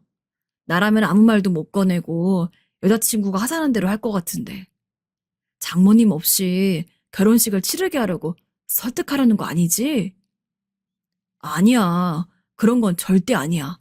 다만 날짜를 미룬다거나 뭔가 대책을 세워야 할 것 같은데. 이 부분에 대해서 말을 잘 못하겠더라고. 아유, 어려운 문제이긴 한데 명준이 너도 참 답답하다. 근데 이건 네가 부모님을 설득시켜야지. 희주 씨가 먼저 뭔가 대책을 말할 때까지 기다리고 있으면 어떡해. 어째 이건 상담을 하고 나니 답도 안 보이고 마음이 너무 복잡해서 하루 종일 회사에서 머리를 부여잡고 있었어요. 그런데 며칠 후 여자친구가 만나자고 해서 나갔는데 표정이 썩 좋지 않더라고요. 아무래도 장모님 건으로 힘들겠다 싶어서 저도 더 이상 말을 잇지 못하고 있었습니다. 그런데 여자친구의 말은 좀 생각과 다르더라고요. 자기 기석 씨한테 내 상담했다며? 내가 너무 신경 쓰게 한 것 같네. 어제 기석 씨가 집 앞으로 찾아왔더라고. 둘이 결혼 앞두고 너무 힘들어 보여서 자기가 좀 도와주러 왔다면서 말이야. 자기가 내 생각 엄청 하느라고 말도 못 꺼내고 있다며 걱정하고 우리 엄마 먹으라고 과일까지 사왔더라고. 기석이가 당신을 찾아왔다고? 응, 너무 착한 사람이지? 그리고 기석 씨랑 말하면서 덕분에 자기 마음 충분히 알게 되었어. 내가 너무 무신경하고 내 생각만 했나 봐. 자기네 어머니 아버님도 우리 쪽 상황만 보면서 애가 타실 텐데 말이야. 엄마는 그럭저럭 식에 참석은 할 수 있을 것 같으니까 예정대로 하자고 말씀드려 줄래? 다 듣고 나니 저와 여자친구의 상황은 안정이 된 것 같고 기분도 이전보다 훨씬 편안해진 것 같아 보여서 다행이긴 했는데요. 저한테 연락도 따로 하지 않고 기석이가 제 여자친구를 이렇게 만나러 가서 이런저런 얘기들을 하고 왔다니. 그리고 장모님 간식까지 사갔다고 하니 고마우면서도 이상하게 뭔가 잘 설명되지 않는 기분이 들더라고요. 왜 굳이 그렇게까지 했는지. 자기야, 왜 그래? 뭐 걸리는 거라도 있어? 응? 아니야. 여자친구는 저보고 참 좋은 친구를 뒀다고 하지만 전 왠지 좀 혼란스럽고 기분이 매끄럽게 정리가 되지가 않았습니다. 이때 여자친구를 만나고 있는 순간까지도 기석이는 어떤 언급도 없었거든요. 저에겐 미리 말을 해줬어도 되는 게 아닐지 싶었지만 일단 당장 닥쳐온 결혼 시기도 그렇고 눈앞에서 해결해야 할 것들이 너무 많았기에 전 크게 신경 쓰지 않기로 했습니다. 이후 예정대로 식은 진행되었고 신혼여행을 다녀오고 신혼집으로 들어가서 겨우 물건들을 정리하고 나니 이제 좀 한숨 돌리게 되더라고요. 결혼식 와줘서 고맙다는 연락을 여기저기 돌리면서 기석이에게 전화를 했을 때에도 그 얘기에 대해 물어볼까 말까 하다가 그냥 접게 되었어요. 신혼집도 구경시켜주고 신혼 깨소금 맛도 좀 보여달란 기석이네 부부를 보니 저도 모르게 웃음이 나오더라고요. 그렇게 해서 우리 부부는 며칠 후 초대를 했고 같이 준비해온 음식들을 함께 나눠 먹으면서 좋은 시간들을 보내게 되었어요. 각자 집끼리 30분 정도 거리가 있긴 했지만 그래도 자주 보면서 만남을 이어갔는데요. 그러는 사이 저는 찜찜했던 기억은 그냥 묻어두기로 했답니다.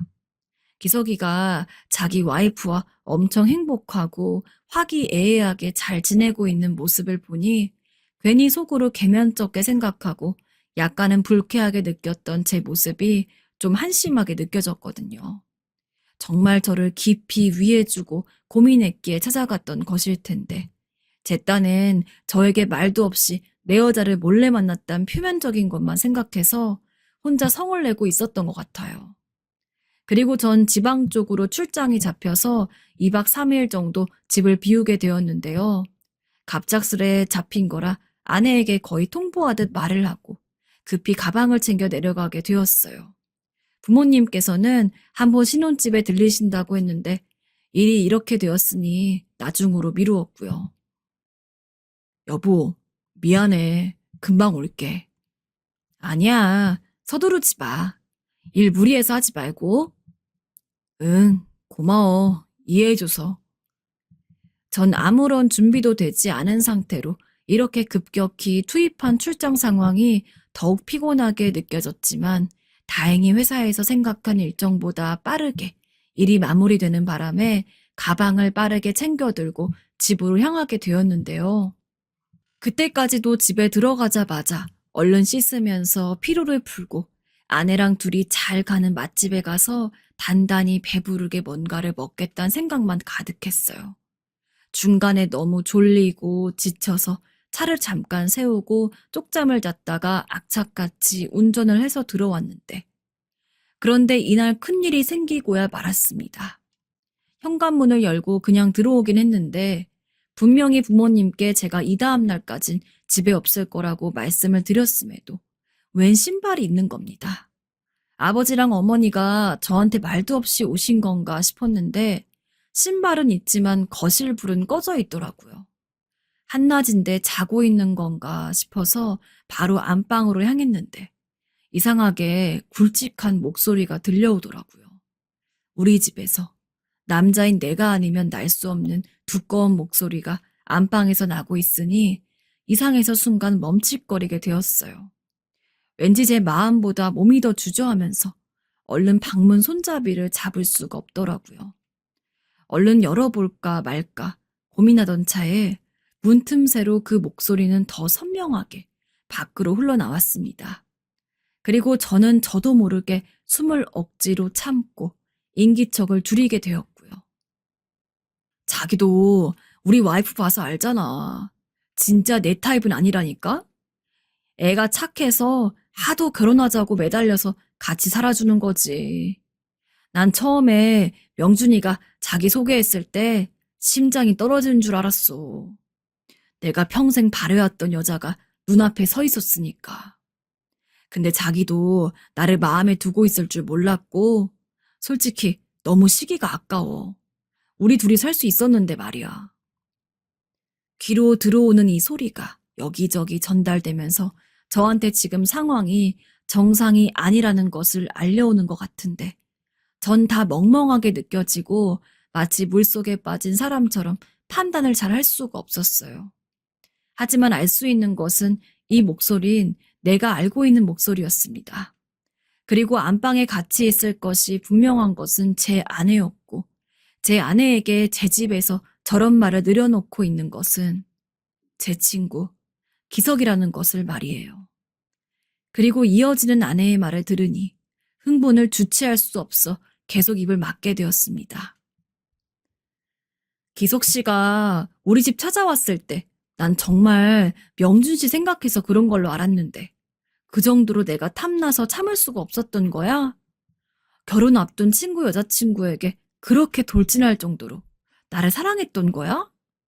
나는 좋은 친구라고만 생각했는데 기석 씨 참 야같네. 그래도 어떡해. 나도 이제 기석 씨가 좋아져 버린걸. 다 자기가 책임져. 이런 소리들을 주고받으면서 저들끼리 좋다고 웃어대는 걸 전 듣고 있었고, 그나마 양말을 신고 있었기에 다시 숨죽이고 밖으로 나가게 되었습니다.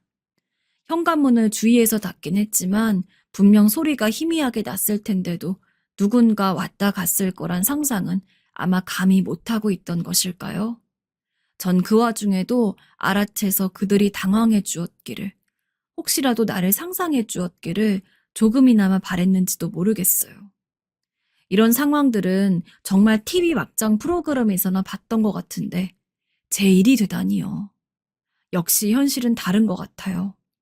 직접 이런 상황을 확인하고 나니 문을 열고 눈으로 확인을 하며 그들을 상처 입히고 나 역시 상처를 입힐 만한 배짱이 생기지 않더군요. 어쩌면 그들을 위해서가 아니라 나 자신을 지키고 싶어서 그렇게 패잔병처럼 슬며시 가방을 들고 쥐죽은 듯 도망쳐 나왔는지도 모르겠습니다. 지금의 저는 어떤 행동도 취할 수 없는 상태로 모텔에서 약 일주일이 다 되어가도록 머물고 있습니다.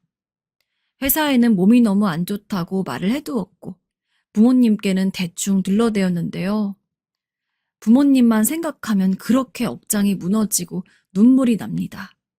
내가 잘 살길 그렇게 바라셨고 또 잘 사는 줄 알고 계시고 그와 더불어 와이프도 예뻐하시고 기석이는 기석이대로 십수년간을 아껴주셨던 부모님을 생각하니 전 이 이상 앞으로 나아갈 길이 보이지 않습니다. 너무 충격이 커서 그런 걸까요? 입 밖으로 그들의 이야기를 내고 싶지 않고 며칠째 꿈에서 발이 돌에 묶여버린 채 기석이에게 소리를 지르고 있는 제 모습만 계속 나오고 있습니다. 심지어 벙어리처럼 온몸에 힘을 다해 핏줄이 터지도록 외치는데도 목소린 나오지 않고 그들에게 닿지 않는 꿈을 말이에요.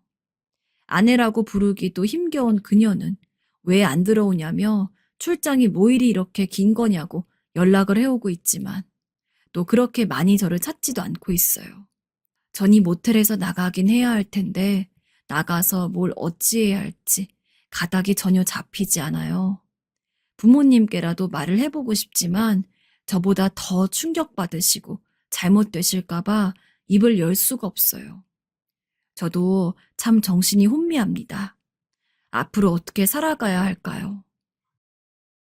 안녕하세요. 서울에 사는 아줌마입니다. 제가 어렵게 사연을 쓴 이유는 힘을 얻고 싶어서입니다. 제가 올바른 판단을 한 건지 확인받고 싶어서이기도 하고요. 제 이야기를 들어주시고 많은 조언 부탁드립니다. 남편과 저는 성격이 정반대입니다. 싫은 건 싫다고 똑부러지게 이야기하고 좋은 건 좋다고도 바로바로 이야기하는 저와 다르게 남편은 조금 우유부단한 편이에요. 그러다 보니까 저는 부탁을 받았을 때 그 부탁이 제 능력이 힘들다고 판단이 되거나 현실적으로 저에게 손해가 많다는 생각이 든다면 절대 안 된다고 단호하게 이야기하는 편인데 남편은 계속 우물쭈물 고민만 하다가 결국에 상대방이 조금 더 매달리고 그러면 어쩔 수 없다는 듯이 들어주는 편입니다. 연애할 때는 그런 남편의 성격이 다정해 보이고 착해 보여서 너무 좋았어요. 전 워낙 잘하면서 여자애가 왜 이렇게 드세냐. 여자애가 사근사근한 맛이 있어야지. 그렇게 기가 세가지고 어떻게 살려 그러냐. 라는 말을 너무 많이 듣고 자라서 사귀게 된 남자는 저랑은 다른 성격이길 바랬는데 그래서인지 남편은 제게 무척이나 딱 맞는 이상형이었습니다. 참고로 저희는 연애도 그렇고 결혼도 그렇고 모두가 제 주도하에 이뤄졌어요. 사귀자는 고백도 제가 슬슬 결혼하는 게 어떻냔 제의도 제가 했죠. 한 번도 그런 것에 불만을 가진 적이 없습니다. 전 친구들이랑 지낼 때부터도 말 그대로 대장 노릇하는 거에 익숙해져 있었기 때문에 오히려 남편이 별다른 말 없이 늘 제 말에 따라주는 게 오히려 고맙고 편했어요. 그러나 결혼하고 나서 그런 남편의 우유부단한 성격이 우리 집에 독이 될 수도 있다는 걸 깨닫고 말았어요. 통장에 있는 돈 다 어디 간 거야? 남편과 저는 사업을 하고 있습니다. 전 원래 결혼 전부터 작게 사업을 하고 있었고, 남편은 회사 직원으로 일을 하고 있었는데, 제가 사업 벌이가 더 좋으니 남편에게 지금 회사 그만두고 나랑 같이 사업해보는 거 어때? 라고 이야기를 해서 남편이 저를 도와서 보조적으로 일을 하고 있는 상황입니다. 벌이가 적지 않은 편이어서 결혼한 지 얼마 안 돼서부터도 꽤 큰 돈을 저축해두고 있었는데 어느 날 통장 정리가 필요해서 정리를 하고 보는데 분명 1억이 가득 차 있던 통장이 싹 비워져 있는 겁니다. 전 정말 깜짝 놀랐어요. 그때는 남편이 설마 그 돈을 뺐으리라고는 상상도 못했습니다. 그렇게 간 큰 일을 할 만큼 담대한 사람이 아니라고 생각했거든요. 그런데 제가 돈이 없다고, 대체 어떻게 된 거냐고, 뭐냐고, 혼자 난리를 치는데 그걸 보고 있던 남편이 우물쭈물 다가오더니 그러더군요. 사실 자기가 뺐다고. 전 당연히 이유가 궁금했습니다. 남편이 저한테 말도 없이 1억을 뺐다는 건 분명히 그만한 이유가 있을 테니까요. 당신이 1억을 뺐다고? 아니, 1억이 필요할 때 필요하더라도 나한테 얘기를 하고서 뺐어야지. 당신이 아무 말도 없이 그렇게 돈을 빼면 어떡해. 아니, 그래. 일단 왜 뺐는지 드러나 보자. 돈이 왜 필요했어? 그게 성현이 형이 미안해 여보. 당신한테 말을 했어야 하는데. 어? 아주버님이? 남편의 설명을 듣고 전 기가 차서 한동안 어이없는 한숨만 내쉴 수밖에 없었습니다. 남편에겐 동생과 형이 하나가 있었어요. 그리고 저는 개인적으로 그 둘 다 별로 좋아하지 않았습니다. 한 가족이 되었기에 어쩔 수 없이 아주버님, 아가씨 하며 어쩌다 만나는 날이 있으면 이야기를 하곤 하지만요. 특히나 아주버님은 저랑 완전히 상극인 느낌입니다. 남편이랑 신부님한테 들어온 아주버님 성격을 봤을 때, 그리고 제가 실제로 남편과 결혼을 하고 명절 때 아주버님 만나서 느낀 성격들을 보면 본인 분수에도 맞지 않는 일을 자주 벌이면서 그걸로 주변 사람한테 피해를 끼치는 타입이었어요. 근데 이 아주버님이 제가 사업으로 꽤 돈을 번다는 이야기를 들으니 자기도 사업이 하고 싶었나 봅니다. 나 돈 좀 빌려줘. 나도 재수 씨처럼 멋들어지게 사업 하나 해서 사장님 소리 듣고 떵떵거리며 살고 싶어. 근데 내가 지금 그런 돈이 어딨어. 아, 그래도 너는 재수 씨가 돈 잘 버니까 모아둔 것도 있을 거 아니야. 그거 빌려주면 내가 꼭 성공해서 2배로 갚을게. 형이 무슨 이야기를 하는지는 알겠는데 그게 내 돈이면 몰라도 대부분이 아내 돈이어서 좀 내 마음대로 되는 게 아니야. 분명 말해도 안 된다고 할 거야. 미안해, 형. 에이, 왜 약한 소리를 해? 재수 씨 돈이면은 네 돈이나 마찬가지인 거지. 그리고 내가 그냥 아예 달라는 것도 아니고 빌려달란 거잖아. 성공하면 2배로 갚는다니까? 너 날 그렇게 몰라? 내가 또 마음 먹고 한다면 하는 사람인 거 너도 잘 알잖냐. 남편도 처음에는 그 돈이 대부분 제 돈이었기 때문에 빌려주는데 많이 망설였다고 합니다. 근데 매일같이 아주버님이 전화를 해서 자기가 꼭 갚을 거다. 오래 걸리지도 않을 거다. 라며 꼬시는 통에 남편이 그 말에 넘어가가지고 저 몰래 통장에서 1억을 빼서 아주버님한테 통째로 빌려준 거더라고요. 설사 아주버님이 성공했다고 하더라도 말없이 제가 대부분 번 돈을 몰래 빌려줬다는 것에 대해선 남편에게 실망스러웠겠지만 무엇보다도 아주버님은 그렇게 큰 소리 친 것 치곤 결국 힘겹게 차린 회사에 부도를 맞이하고 남편이 빌려준 1억은 몽땅 허공으로 날려버렸습니다. 덕분에 저는 집 사려고 모아둔 1억을 제 의도 하나 없이 공중분해 될 수밖에 없었죠. 그 뒤로 저는 남편과 한동안 냉전 관계였습니다. 전 진지하게 이혼도 고민했어요.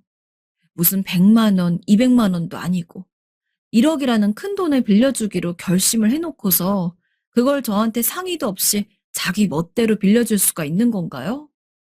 남편의 세심하고 착하다고 생각했던 성격이 그렇게 돌아올 줄은 꿈에도 몰랐습니다.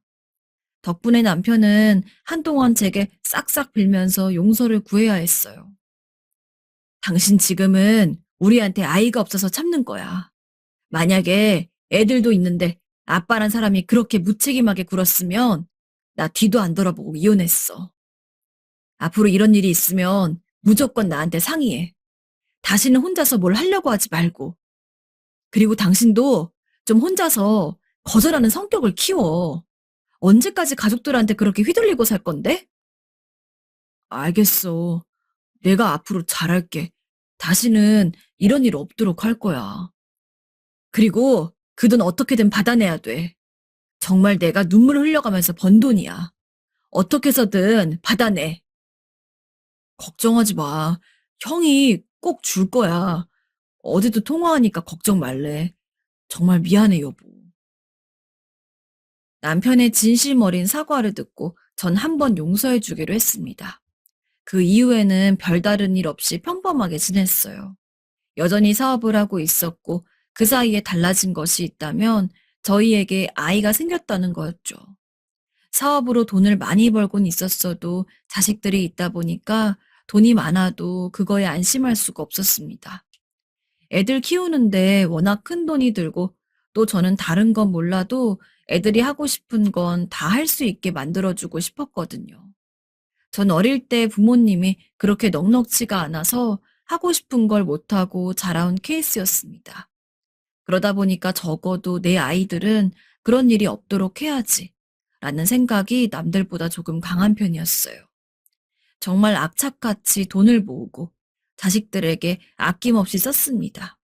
남편도 확실히 그때 이후로 반성을 했는지 그 전에 아주버님과 같은 문제는 일으키지 않았고요. 하지만 아주버님은 1억을 준다 차일피일 미루더니 이제는 배째라는 식으로 나오더군요. 정말 그때 남편이 얼마나 원망스럽던지 몇 달 동안 잠도 제대로 못 잤습니다. 하지만 이미 남편을 용서했고 닥달해봤자 어차피 못 받을 돈이라고 생각을 했습니다. 어쩔 수 없이 그 돈을 가슴에 묻어둘 수밖에 없었습니다. 그렇게 꽤 오랜 시간이 지났습니다. 아직 어린아이였던 자식들은 다 커서 성인을 앞두고 있었고 저희 역시 과거보다는 많이 나이가 들은 상태였어요. 전 아주버님 사건이 있던 이후로 아주버님은 길가의 돌멩이처럼 무시하고 있었고 명절에 시댁을 가면 시부모님과 아가씨에게만 그럭저럭 말을 걸고 인사를 하는 편이었습니다. 그런데 명절이 끝나고 얼마 되지도 않았는데 시어머니가 갑자기 저희에게 할 말이 있다면서 집으로 오겠다고 하더라고요. 그렇게 갑작스럽게 찾아온 게 몇 번 안 돼가지고 일단 알겠다고 하고 무슨 일인가 궁금해했습니다. 근데 기다린 보람이 없게 시어머니가 하는 이야기는 아가씨에게 돈을 빌려달란 얘기였죠. 우리 희진이가 요새 사정이 좀 많이 안 좋은가 봐.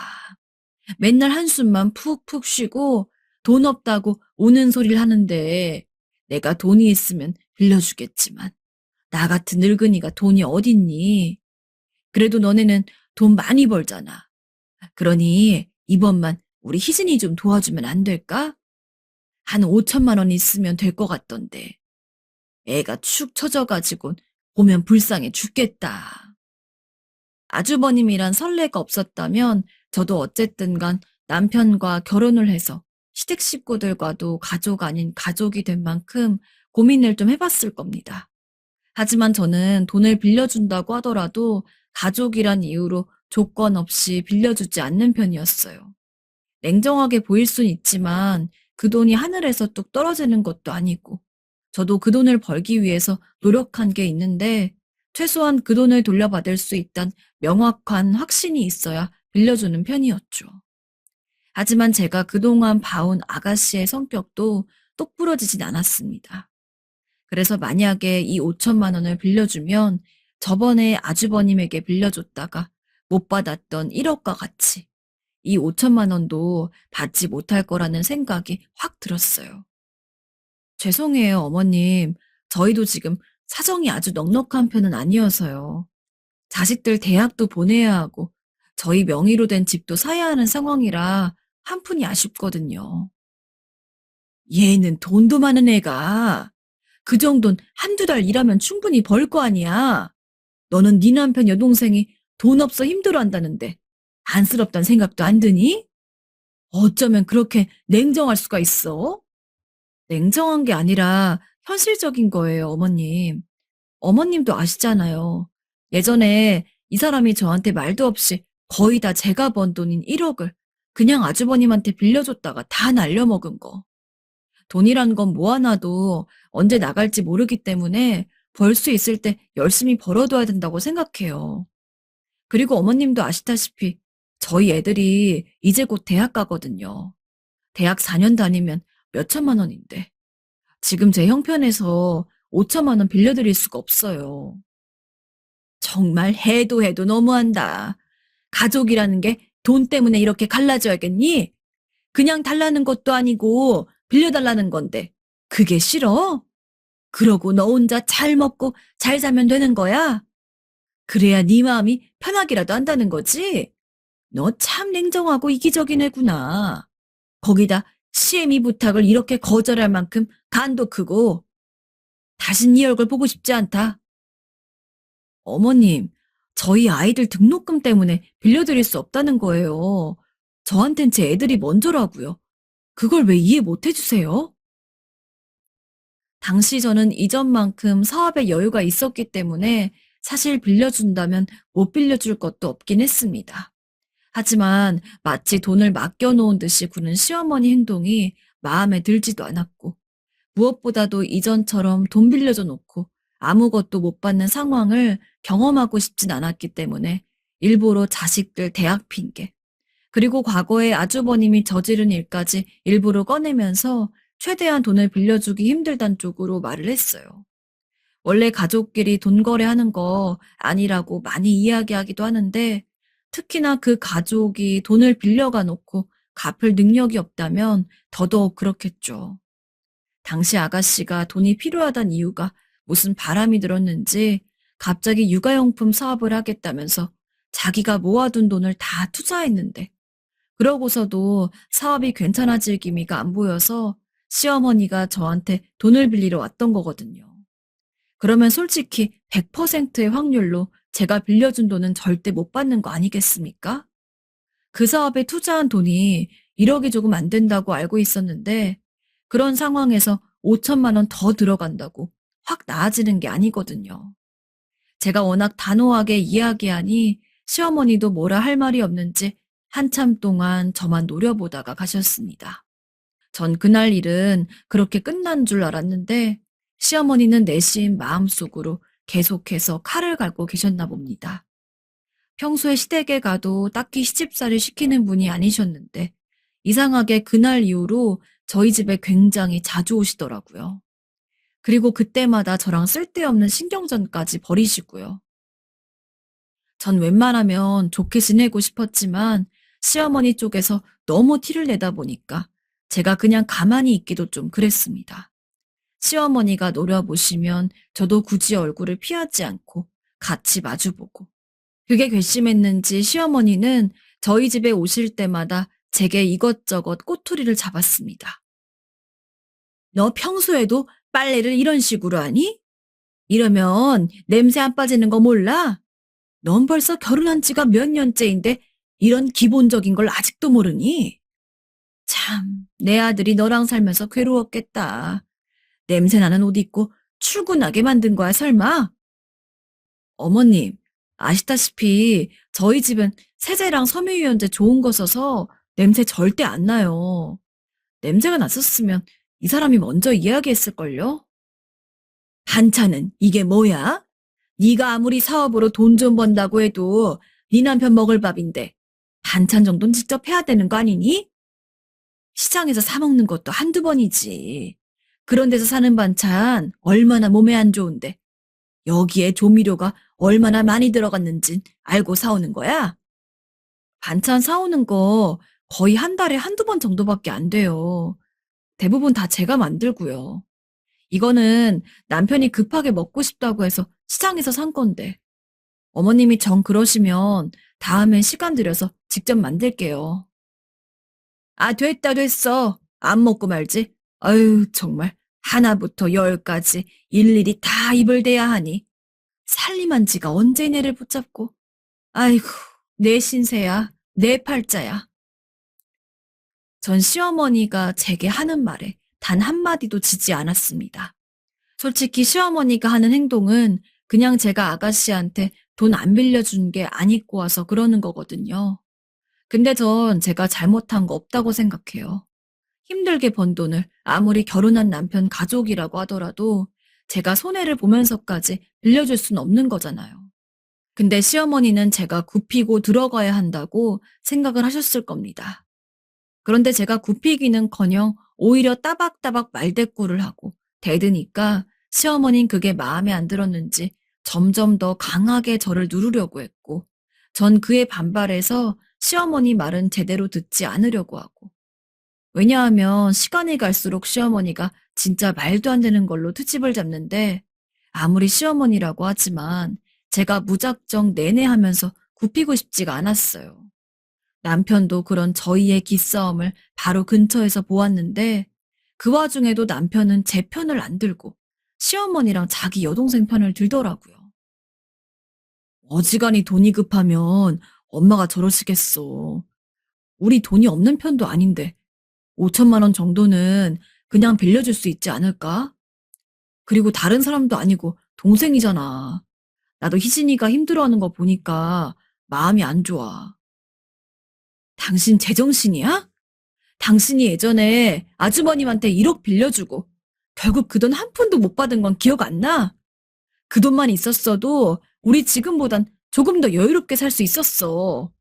우리 집 마련도 금방 하고. 난 절대로 같은 실수 반복 못 해. 아가씨가 지금 5천만 원이 있다고 해서 그 돈을 바로 갚을 능력이 생기는 것도 아니야. 기껏 빌려줬더니 또 망하면 어떡할 건데? 그럼 아주버님 때처럼 돈 못 받는 거네? 안 그래? 우린 그럴 때마다 손해만 봐야 돼.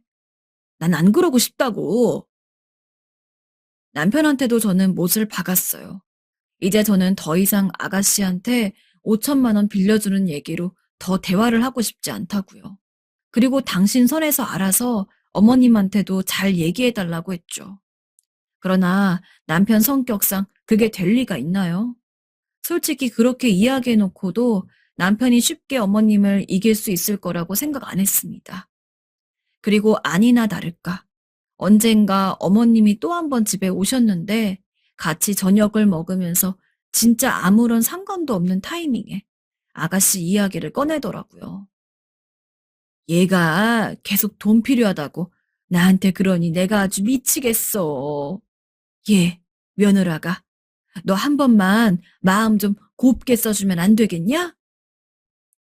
남편은 눈치를 보고 있고 시어머니는 은근슬쩍 저를 보는데 전 그냥 못 들은 척하고 숟가락으로 밥만 퍼먹었습니다. 제가 표정 하나 안 변하고 대꾸조차 안 하자 시어머니는 그게 화가 났는지 갑자기 찌개를 한 스푼 먹더니 이러더군요. 아니 이놈의 찌개가 왜 이렇게 싱거워? 얘 소금 어딨니? 아유 더럽게 맛없네 정말. 친정에서 얼마나 못 배웠으면 찌개 하나 못 끓일까. 남편이 소금통을 가져다 주자 시어머니는 거친 손길로 소금통을 확 열더니 찌개에 소금을 팍팍 뿌리는데 제 얼굴 쪽으로도 소금 알갱이가 계속 튀었습니다. 전 충분히 알 수 있었어요.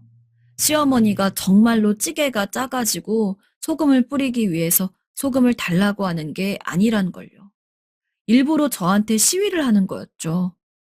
그렇게 치졸하게 구는 모습을 보니까 더 참을 수가 없었습니다. 차라리 대놓고 뭐라고 하던가. 그리고 솔직히 돈 가진 당사자가 싫다는데 시어머니가 뭐라고 저한테 이럴 권리가 있겠어요? 그리고 시어머니도 시어머니지만 남편이 더 꼴보기가 싫었습니다.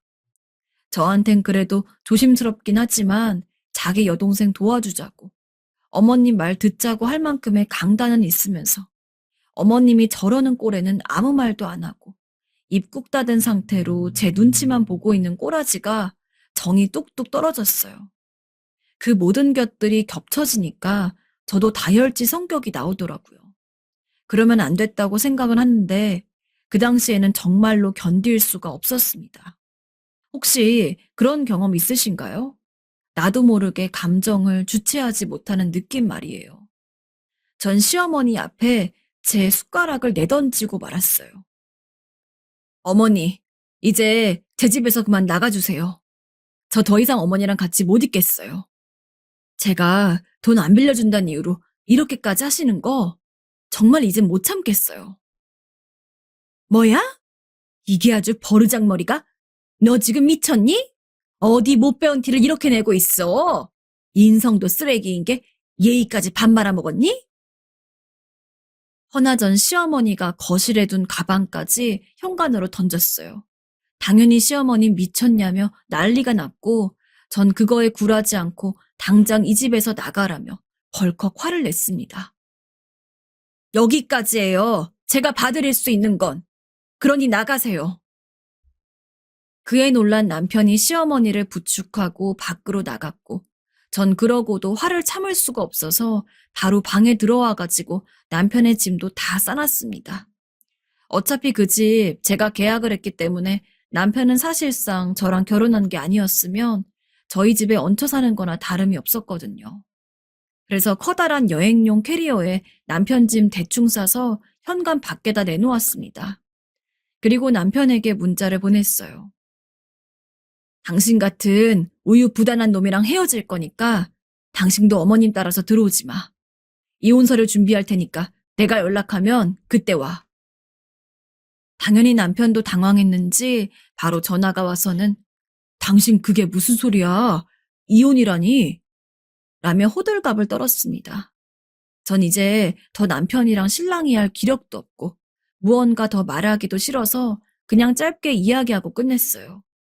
이미 예전부터 생각해 오던 거고 오늘 터졌을 뿐이다. 이혼하겠다는 마음 바꾸지 않으니까 마음의 준비하고 오라고요. 전 시어머니도 저와 남편의 이혼에 대해서 별 이야기 안 할 거라고 생각했습니다. 왜냐하면 저는 이미 아가씨한테 5천만 원 안 빌려줬다는 이유 하나만으로 시어머니의 미움을 단단히 샀으니까요. 근데 시어머니는 그러면서도 한편으로는 이 모든 돈이 제 주도로 벌어들여지고 있는 걸 알고 있었는지 저와 남편이 이혼할 거라는 소식을 듣자마자 저한테 언제 그렇게 성질을 냈냐는 듯이 제게 전화를 걸었습니다. 그리고 사과를 하더라고요. 애미야, 내가 미안하다. 네 입장을 생각해보니 내가 너무했더구나. 아마 저희를 좋게 보고 저를 능력 있는 며느리라고 생각해 주시는 시아버지한테 혼난 것도 있겠지만 시어머니 입장에서도 전 사실 황금알을 낳는 거위나 다름없는데 본인이 수틀려서 성질낸 것 때문에 그 거위배를 가르게 생겼으니 급하게 어떻게든 수습을 해보려는 게 딱 티가 났습니다. 전 어머님이 그렇게 나오셔도 이혼하겠다는 제 마음은 안 바뀌어요. 전화 끊어요. 라고 말하고 차단을 해놨는데 제가 전화를 받지를 않자 시어머니는 시어머니 나름대로 애간장이 탔는지 제 회사까지 찾아오더라고요. 어떻게 하면 네 기분이 풀리겠니? 제 앞에서 굽신거리는 시어머니를 보자 어이가 없기도 하고 웃겨서 그냥 그 꼴을 가만히 보고만 있었습니다. 제가 아가씨한테 5천만 원 안 빌려준다고 그런 성질을 낼 때는 언제고.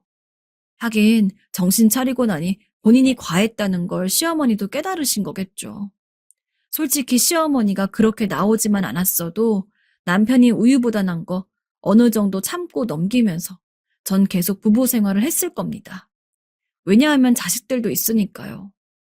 근데 이렇게까지 이혼을 결심하게 된 건 결국엔 시어머니가 그날 저희 집에 와서 찌개 타령을 하며 소금 뿌린 사건이 가장 컸으니 전 시어머니가 아무리 굽신거려도 대꾸 하나 하지 않은 채 그 모습만 가만히 지켜보다가 다시 사무실로 돌아왔습니다. 결국에 저희 제대로 합의 이혼을 못해서 전 지금 변호사 선임해가지고 이혼 소송에 들어갔어요. 변호사도 시어머니가 한 행동들을 듣더니 이혼 귀책 사유 자체가 남편 쪽에 있기 때문에 제게 불리한 게 하나도 없다고 하더라고요. 뭐 저도 솔직히 남편이랑 헤어진다고 해서 큰일이 생기는 게 아니에요. 남편이랑 사업을 같이 하긴 했지만 전에 이야기했듯이 모든 주도적인 건 다 제가 하고 남편은 기껏해야 배송 일을 돕거나 그런 자질구레한 일들밖에 안 했으니까요. 남편이 하는 일은 그냥 사람 하나만 더 뽑아도 바로 끝날 일이었어요.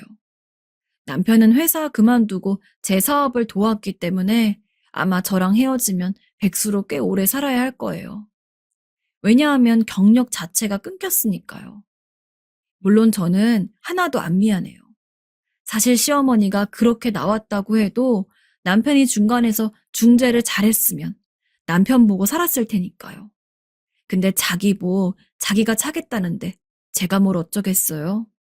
전 지금 하루라도 빨리 이 거지 같은 집구석에서 벗어나는 것이 목적입니다. 그나마 불행 중 다행으로 애들도 다 컸고 설명 잘하면 제 사정을 이해해줄 애들이기 때문에 이제 이혼하고 나면 저는 제 돈으로 애들 키우는 데만 집중할 겁니다. 하루빨리 소송이 원만하게 끝나서 남편이랑 그리고 시댁이랑 완전히 남남이 되고 싶어요.